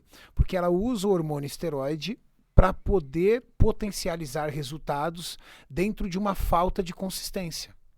Então, do tipo, você chega muitas vezes para a pessoa o seguinte, tô muito tempo sem treinar, tá, amigos meus mesmo. Renatão, pô, tô mó tempão sem treinar, acho que eu vou voltar a treinar, o que você acha que eu tomo? Aí eu falo para eles, cara, primeira coisa que você precisa tomar é disciplina, porque você tem que treinar, você tem que se alimentar direito, e isso o hormônio esteroide não vai fazer por você. Então, a maioria das pessoas que usam o hormônio esteroide usam para retornar a uma atividade física, não para aumentar a sua performance, porque chegaram num limite de performance, do tipo, olha, eu treino há 2 anos, pra caramba, transformei meu corpo, mas, cara, agora eu quero ser um super-humano. Para você ser um super-humano, você vai ter que mudar as dosagens dos seus hormônios e fazer com que você tenha uma superdosagem, ok? Mas de que adianta você ter uma superdosagem se você tem uma composição corporal totalmente inadequada? Você tem uma incapacidade de realizar treinos de força porque você não tem condicionamento físico. Você vai utilizar muito pouco do hormônio esteroide, porque o hormônio esteroide não vai fazer isso. Isso você precisa fazer com prática, consistência. Pelo menos de meses, 6 meses, 1 ano, fazendo um treino disso. Mas o hormônio esteroide nunca teve, assim, na história, tamanho volume de uso como agora, né? Nossa, hoje... Assim, às vezes, tem pessoas, eu e o Maurício, às vezes a gente no podcast, o cara vira e fala assim, eu faço podcast expert, né, tirando dúvida da galera, o cara fala assim, Renato, treino há 6 meses, tô tomando Dura, Deca e Hemogenin, dá uma olhada no meu físico. Eu olho e falo assim, não é possível, cara. Tipo, não tem físico, não tem físico. Como é que um garoto desse tá tomando tanto hormônio esteroide tão rápido? Ele está usando 2, 3 tipos de hormônio esteroide ao mesmo tempo e ele não tem físico nenhum. Como é que acontece? Porque ele acabou de começar a treinar. Acho que é fermento de bolo, né? Não, exato. Entendeu? Não vai potencializar os resultados da forma que a galera espera. E hoje em dia tem tido, eu pelo menos tenho visto, um acompanhamento médico muito foda, assim. Eu tenho amigos meus que começaram a ciclar e os caras falam, cara, eu tô com um médico acompanhando, tô há X tempo treinando. Porque o seu ciclo de amizade tem uma certa faixa de renda. É. Mas a grande maioria das pessoas, dos jovens, da garotada que tá na academia, não tem grana pro médico. Vai de forma intuitiva. O dono da academia, o instrutor da academia, o amigo dele maromba, passa o ciclo, ó, toma tanto disso, tanto daquilo, ele vai tomando e vai embora. Não tem acompanhamento médico. Aí é... Até porque, quando... você já foi mais jovem, eu já fui jovem. Quando você é garoto, você não tá pensando na sua saúde, cara. Não, jamais. Saúde, ninguém. Falar em saúde para um garoto de 20, Jamais. 22 anos, o cara quer o shape, o cara quer as minas, o cara quer o rolê, o cara quer a autoestima dele lá em cima, o cara quer causar. Agora, quanto isso vai custar a saúde dele, hoje, nesse momento, não é uma prioridade para mim. Vai pensar em saúde quando você tá velho. Entendeu? Então, a grande maioria das pessoas que fazem uso de esteroide não tem nenhum controle médico. Não tem. Ah, e tem um colateral, dane-se, toma isso. Tem um outro colateral, parei. Porque você vê tanto moleque novinho com ginecomastia, com aquelas tetinhas de cadela enorme. Por quê? Teve acompanhamento, usou hormônio esteroide, aromatizou. O hormônio esteroide aromatizando, formou as tetinhas, o cara fica chateado, coloca uma camiseta e fala, deu errado esse ciclo, dane-se. Paciência. É foda, né? Mas Faz parte também. faz parte, não tem jeito, isso é normal. Uma coisa que eu queria saber também, a gente tem da civilização, acho que é o momento que a gente tem maior conhecimento do corpo humano até hoje, né? A gente vivemos mais, conhecemos mais o que está por dentro, conhecemos química, biologia, física, mecânica, biomecânica, as coisas se misturam.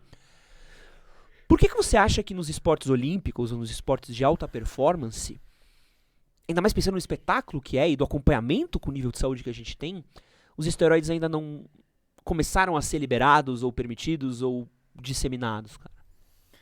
Porque, principalmente nos esportes olímpicos, eles vão entender que você está sendo um super-humano. E eles não querem você um super-humano, eles querem que você trabalhe em cima disso. Só que tem uma coisa, tá? É muita inocência nós acharmos que não há uso de esteroide em esportes olímpicos. Por mais que você tenha campanhas antidoping, controle de doping, essas coisas, cara, os caras têm muita estratégia, muita técnica para burlar, para fazer por períodos e esperar passar os resquícios. Cara, a gente que está na alta performance, nós atletas, a gente ouve histórias, fica sabendo de histórias de esportes que estão nas Olimpíadas, de atletas que estão nas Olimpíadas, pelo amor de Deus, cara. Você assistiu o Projeto Ícaro? Não. Tá na Netflix. É muito bom. É um cara que foi fazer um documentário sobre pedalar. E aí ele foi usar esteroides, né? Porque ele queria melhorar a performance dele pedalando. E no meio do processo ele foi num médico. O médico dele virou pra ele e falou assim: você vai fazer isso, isso, isso, tal. Ele, legal. Não, é a mesma coisa que eu usei na seleção russa das Olimpíadas de Inverno. Aí o cara olha e fala assim: oi? Ele, não, eu faço consultoria pro pessoal russo, tal, dou esteroides pra ele e tal. Esse documentário foi o documentário que tirou a Rússia das Olimpíadas. Aí, tá vendo? E os caras narram certinho tudo isso, né? Tem toda uma estratégia. A diferença é que, na maioria desses atletas, eles têm um cara ali, um guru, um médico guru, para ir controlando os níveis. Estamos em período de fiscalização ali, entendeu? Da OADA. Então corta ou usa isso para inibir isso aqui, entendeu? Os caras têm uma série de truques lá. E chega a ser meio hipócrita, né? Porque eu acho que é Pra alguns esportes... Mas vamos combinar uma coisa, ó. Por exemplo, que nem o pessoal fala, o fisiculturismo, por exemplo, é um hormônio, é uma prática que faz muito esteroide. A corrida é um esporte, por exemplo, que tem o esteroide. Legal. Vamos lá. Se você tirasse os esteroides de todos os atletas, todos eles teriam a sua performance X. Com o esteroide, o nível de esforço deles, eles vão ter o nível de potência elevado, mas de todos. O problema é, se, por exemplo, 3 atletas usam esteroide e um não usa, aí ele está numa posição de desvantagem, entende? Mas eu tenho, pelo menos, eu gosto muito de assistir coisa, esporte, Olimpíada, puta... Meu momento favorito sempre que tem, e acho do caralho. E é muito foda assim, imaginado, tipo, porra, porque a gente vê tecnologia e você entender que uma placa de carbono num tênis conseguiu fazer com que o homem conseguisse correr uma maratona em menos de 2 horas. Tipo, cara, isso é foda, sabe? Tipo, olha o que a gente fez. Agora imagina se a gente conseguisse fazer um corredor com perna de frango, sabe? Aquelas pernas de gordona, de boi. O cara conseguisse correr em 1h30, 1 hora. Como é que a gente conseguiria tornar o esporte mais competitivo e medicinalmente saudável e tudo mais, e eu sinto que às vezes não tem, não sei se é falta, se é uma ética minha, se é uma viagem minha, se é não querer desafiar Deus, mas eu acho que a gente estaria perto de poder dar um próximo passo de uma maneira saudável, né? Até mesmo acompanhada, que nem muitos atletas fazem já hoje. Mas Nossa, eu não entendi nada. Eu tô querendo. Eu fiquei na perna de frango lá pra entender qual é a perna de frango que faz correr. Você já viu aqueles frango bolado? Nunca viu? Tem uns frango com uns colchão grande pra render o colchão de frango? Não. Puta, tem um meme que rodou assim, o frango de 1950 e o frango de hoje. Entendi. Porra, mas enfim. Entrando na nossa reta final aqui, uma coisa que eu sempre gosto de falar com nossos convidados, Cariani, é um pouco sobre família. Claro. E a gente vê o seu relacionamento, ele é até um pouco chega até a ser uma atração principal do seu Instagram, assim, de ver você com sua esposa, é uma coisa que as pessoas gostam, as pessoas perguntam. Tati é figura, né, cara? Tati é uma figura demais. Qual que é pra você a fórmula de um relacionamento bem sucedido, cara? Bom, eu tenho uma teoria que vai de encontro a um clichê, né? O clichê dos opostos se atraem. Uhum. Eu tenho uma opinião contrária. Eu acho que você precisa arrumar alguém que goste das coisas que você gosta. Porque você ganha um namorado, uma namorada, mas você ganha um amigo, um parceiro. Então, imagina eu tenho um perfil de vida um pouco diferente. Uhum. Eu sou um cara de hábitos diurnos, eu sou um atleta. Então, um atleta, segurança para um atleta ele ter a alimentação dele e ele ter o horário para o treino dele. O resto, ele está em paz. Imagina se eu me caso com uma pessoa que tem aversão ao esporte. A gente viaja para os Estados Unidos, por exemplo. Minha mulher já sabe. Eu topo qualquer coisa quando a gente está em férias, desde que você me deixe 1 hora a 1h30 para eu, no dia, fazer meu treino. Então nós fomos esses tempos atrás viajar pro Nordeste, o Mauricião foi até com a família dele. A Tati já sabe, eu acordava pela manhã, brincava ali um pouco com os meus filhos, dá licença, ia pra academia do hotel, fazia meu treino, voltava e aí eu topava tudo. Vamos no toboágua, vamos fazer isso, vamos fazer aquilo, qualquer coisa. Por quê? Porque é o meu estilo de vida. Ela entende, respeita e até compartilha, vai às vezes até treinar comigo. Se eu tô com uma pessoa que não compactua com o mesmo estilo de vida que eu. Eu acordo pela manhã, a gente toma café, aí eu vou pra academia. Ela, nossa, mas precisa treinar no meio das férias? Nossa, vai acabar com você se você ficar 1 semana sem treinar? Nossa, mas a gente tá aqui todo mundo em família no resort, você tem que ir pra academia mesmo? Por quê? Ao olhar de uma pessoa que não divide o mesmo estilo de vida que eu estou o quê? Exagerando, sendo neurótico, sendo uma pessoa, vamos dizer assim, retardada nesse ponto. Idiota nesse ponto. A gente sabe que é um estilo de vida. Isso faz parte de mim. Ir para a academia, para mim, estar para você como escovar os dentes e fazer tudo isso. Eu preciso fazer isso. Então, quando você tem uma pessoa que divide o mesmo estilo de vida que você, não importa o estilo de vida, eu estou falando sobre o meu, mas pode ser o seu estilo de vida. Vai ser legal. Por exemplo, você falou pra mim que curte videogame. Imagina você namorar ou casar com uma pessoa que odeia isso. Cara, é briga, é treta. Não existe. Treta. Ela vai falar pras amigas dela, porque meu namorado só quer saber de jogar videogame. Aquele cara tá lá o dia inteiro, ela vai te diminuir, ela vai te ridicularizar, ela vai se decepcionar com você. Então, pra mim, um relacionamento começa quando você escolhe uma pessoa que gosta das coisas que você gosta. Isso eu chamo empatia. Segundo ponto. Tem que ceder, né, velho? Você sabe. Você tem que ceder. É foda. E aí a pessoa também cede e aí vai indo, porque é convivência. E tem que ser parceiro. Essa pessoa agrega quanto na tua vida? O que ela consegue trazer de bom pra você? Ela é a pessoa que quando dá um BO, ela te joga pra cima ou ela falei pra você que não ia dar certo ou ela te joga pra baixo? Falei pra você não fazer isso? Eu sabia que não ia dar certo ou ela te joga ainda mais pra baixo? A mulher, o homem, o seu companheiro, ele tem a capacidade de levar você lá pra cima ou acabar com a tua vida. Você pode ser o cara. Eu tenho amigos meus e amigas que tinham vidas fabulosas, se envolveram em relacionamento, acabou a vida delas.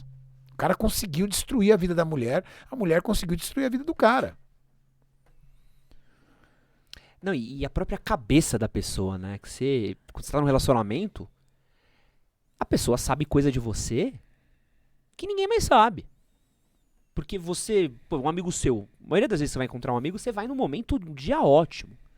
Ou você se prepara mentalmente. Por eu vim encontrar você aqui, cara, teve um preparo mental do, pô, estou indo encontrar um entrevistado, eu preciso estar na postura tal, no momento tal, no humor tal, no ritmo tal. Mas num dia a dia, às vezes, você acorda um dia meio cagado. E a pessoa vê, ou você tem uma fraqueza sua, a pessoa, ela te vê nas suas nuances tão fortes. E pode acabar com você, né, cara? É uma coisa importante de ter. Minha mulher não foi falar no podcast com 10 mil pessoas ao vivo que eu passo creme no corpo todo dia? Acabou comigo até hoje, entendeu? Tem jeito, acabou comigo até hoje isso forma piada. Então a tua mulher sabe tudo da tua intimidade, entendeu, cara? Não tem jeito. Creminho me pega muito, cara. Mas tá certo, tem que passar creminho mesmo, porra. Até o Crisado aqui, ó. Hábitos diferentes. Júlio Balestrin vendo isso. Passa creme no corpo todo. Então. Mas o que adianta? Eu passo creme no corpo todo e o Júlio entendeu, a mulher dele gosta dele fedido. Você acredita? Ela não encontra, ela virou e falou assim, a minha tara é quando ele tá bem suado, fedido, aí eu fico esfregando a cara no sovaco dele. Então cada um tem um... Né, Maurício? Eu tô mentindo. Vai mandar uns desodorantes pra ele. Esse aqui eu vou dar um de presente pra ele, tá? Vou dar um reforço pro Júlio. Aí você quer acabar o casamento dele? Não. Então... Deixa ele fedidinho mesmo. Vamos... Pra terminar, Cariani, uma pergunta que eu gosto de fazer pra todos os nossos convidados. Você tem 3 filhos hoje, certo? Um de 23 fez agora, semana passada 23, um de 9 e uma de 8. Como ser pai mudou a sua vida, mano? Cara, tem uma coisa que eu não me orgulho, né? Eu fui pai muito novo. Vamos dizer assim, aconteceu numa situação acidental. Graças a Deus aconteceu, porque hoje eu tenho meu garoto, de 23 anos. Mas eu não tive a oportunidade de vê-lo crescer. Eu não fui um pai presente.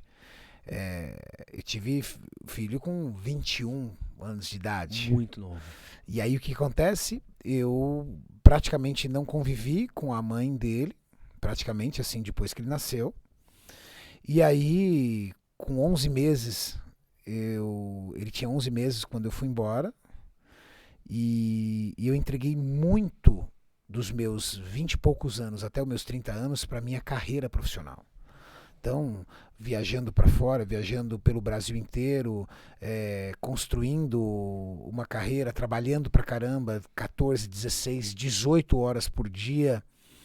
E aí você sacrifica isso. Então, hoje eu tenho a felicidade de ele morar comigo, tá? Ele mora comigo, mas por muito tempo, assim, até os seus 15 anos de idade, eu não tive. Então, a minha habilidade em criar os filhos veio a partir do meu segundo filho, porque aí eu já tinha uma outra maturidade. Aí eu tinha 37 anos de idade, uma vida totalmente estabilizada financeiramente, uma carreira totalmente consolidada. E agora, então, com 45 anos de idade, uma bebê de 8 meses, eu curto pra caramba. Então é muito diferente. Eu tive filhos em fases diferentes. Por isso que no podcast aqui eu disse: não tenham filhos cedo, não casem cedo, não namorem cedo, se vocês querem ter uma carreira épica. Dediquem dos seus 20 aos 30 anos para a sua carreira, para que vocês façam o seu primeiro milhão quanto antes. Estatístico. Se você quer viver de sonho, aí você vai achar que você vai abrir uma vendinha e essa vendinha do dia para a noite vai se transformar numa rede de lojas. Se você quer algo, isso é a raridade, se você quer algo estatístico, ou seja, se você quer ir pelo plano convencional, você tem que se formar, você tem que se preparar, você tem que arrumar um bom emprego, você tem que trabalhar pra caramba, você tem que fazer dinheiro. Aí você pode abrir o seu primeiro negócio, continua com o seu emprego, permita que esse primeiro negócio gere maturidade suficiente para ele poder pagar suas contas, tenha um salário, não importa, pode ser uma empresa pequena como uma empresa grande, conduza ela como uma empresa grande. Então, tire um salário, o resto do dinheiro é da empresa, reinvista na empresa, crie uma ação de marketing sobre ela e vai crescendo. Isso, meu amigo, você precisa de dinheiro. Se você tiver filho, casado, esposa, prestação, aluguel, essas coisas, você não vai ter. E como é a relação com sua filha? Como é que tá sendo? Ixi, cara. Coisa de louco. É diferente, né? É, Pai de coisa menina louco. sempre dizem que é muito Sim, diferente. e o meu nível de maturidade, a minha idade, né, cara, assim. Eu falo que ela apaga todas as minhas ansiedades, as minhas preocupações, o meu estresse com um único sorriso. Se eu chegar em casa e eu conseguir encontrá-la acordada, porque nem sempre, assim, na semana, umas 2 vezes por semana, 3 no máximo, eu consigo encontrá-la acordada. Se eu encontrá-la acordada e ela me entregar um sorriso, eu vou ficar feliz da vida e vou dormir bem. E no outro dia, não importa quanto tempo de compromisso eu tenho, eu só vou sair de casa se ela estiver acordada e ao tempo necessário para eu poder curtir um pouco ela. Eu vou ali, brinco um pouco com ela, aí eu posso ir trabalhar em paz. E o que você deseja para seus filhos pro futuro? A começar pelo meu de 23 anos, e que eu trabalho até hoje para isso, luto até hoje, que eles sejam pessoas do bem, mas que eles entendam que a vida é três pilares. Primeiro, ser feliz, que é o mais importante. Isso é o mais importante. Segundo, construir uma vida épica. Não importa o que você decidir, mas construa uma vida que você olha lá na frente e fala assim, cara, tudo que eu sonhei e almejei está aqui. Ou pelo menos quase tudo. E terceiro, que você tenha orgulho do que você fez. Dentro dessa vida épica que você construiu, que você tenha muito orgulho disso. Não acredito que se você está formado na USP você está feito. Não acredito que se você escolher uma profissão de alta elite como medicina e direito você está feito. Eu acredito que se você construir um perfil empreendedor você está feito. E construir um perfil empreendedor às vezes não é na universidade. Às vezes construir um perfil empreendedor te faz criar outras experiências, morar fora, viajar em outro lugar, trabalhar numa empresa pequena. As empresas que eu mais aprendi foram nas empresas pequenas, porque eu tive chefes generosos. As empresas grandes você é um número, e às vezes você é pago para fazer um trabalho muito simples, muito básico. Então, você tem que construir uma situação de empreendedorismo. Agora tem que ver se você está disposto a isso. Por quê? Porque o primeiro pilar para mim é ser feliz. Se você é feliz, entendeu? Ali, morando na sua cabaninha, perto da praia, tranquilão, tá bom demais. Renato, muito obrigado pela sua presença. Cara, eu que agradeço. Do caralho poder estar aqui. Obrigado pelo convite. Muito obrigado a todos vocês que assistiram a nossa live. Um prazer gigante estar aqui com vocês nessa noite. Uma boa noite, um bom final de semana para todos vocês e nos vemos na terça-feira às 18 horas novamente. Valeu, pessoal. Obrigado. Valeu.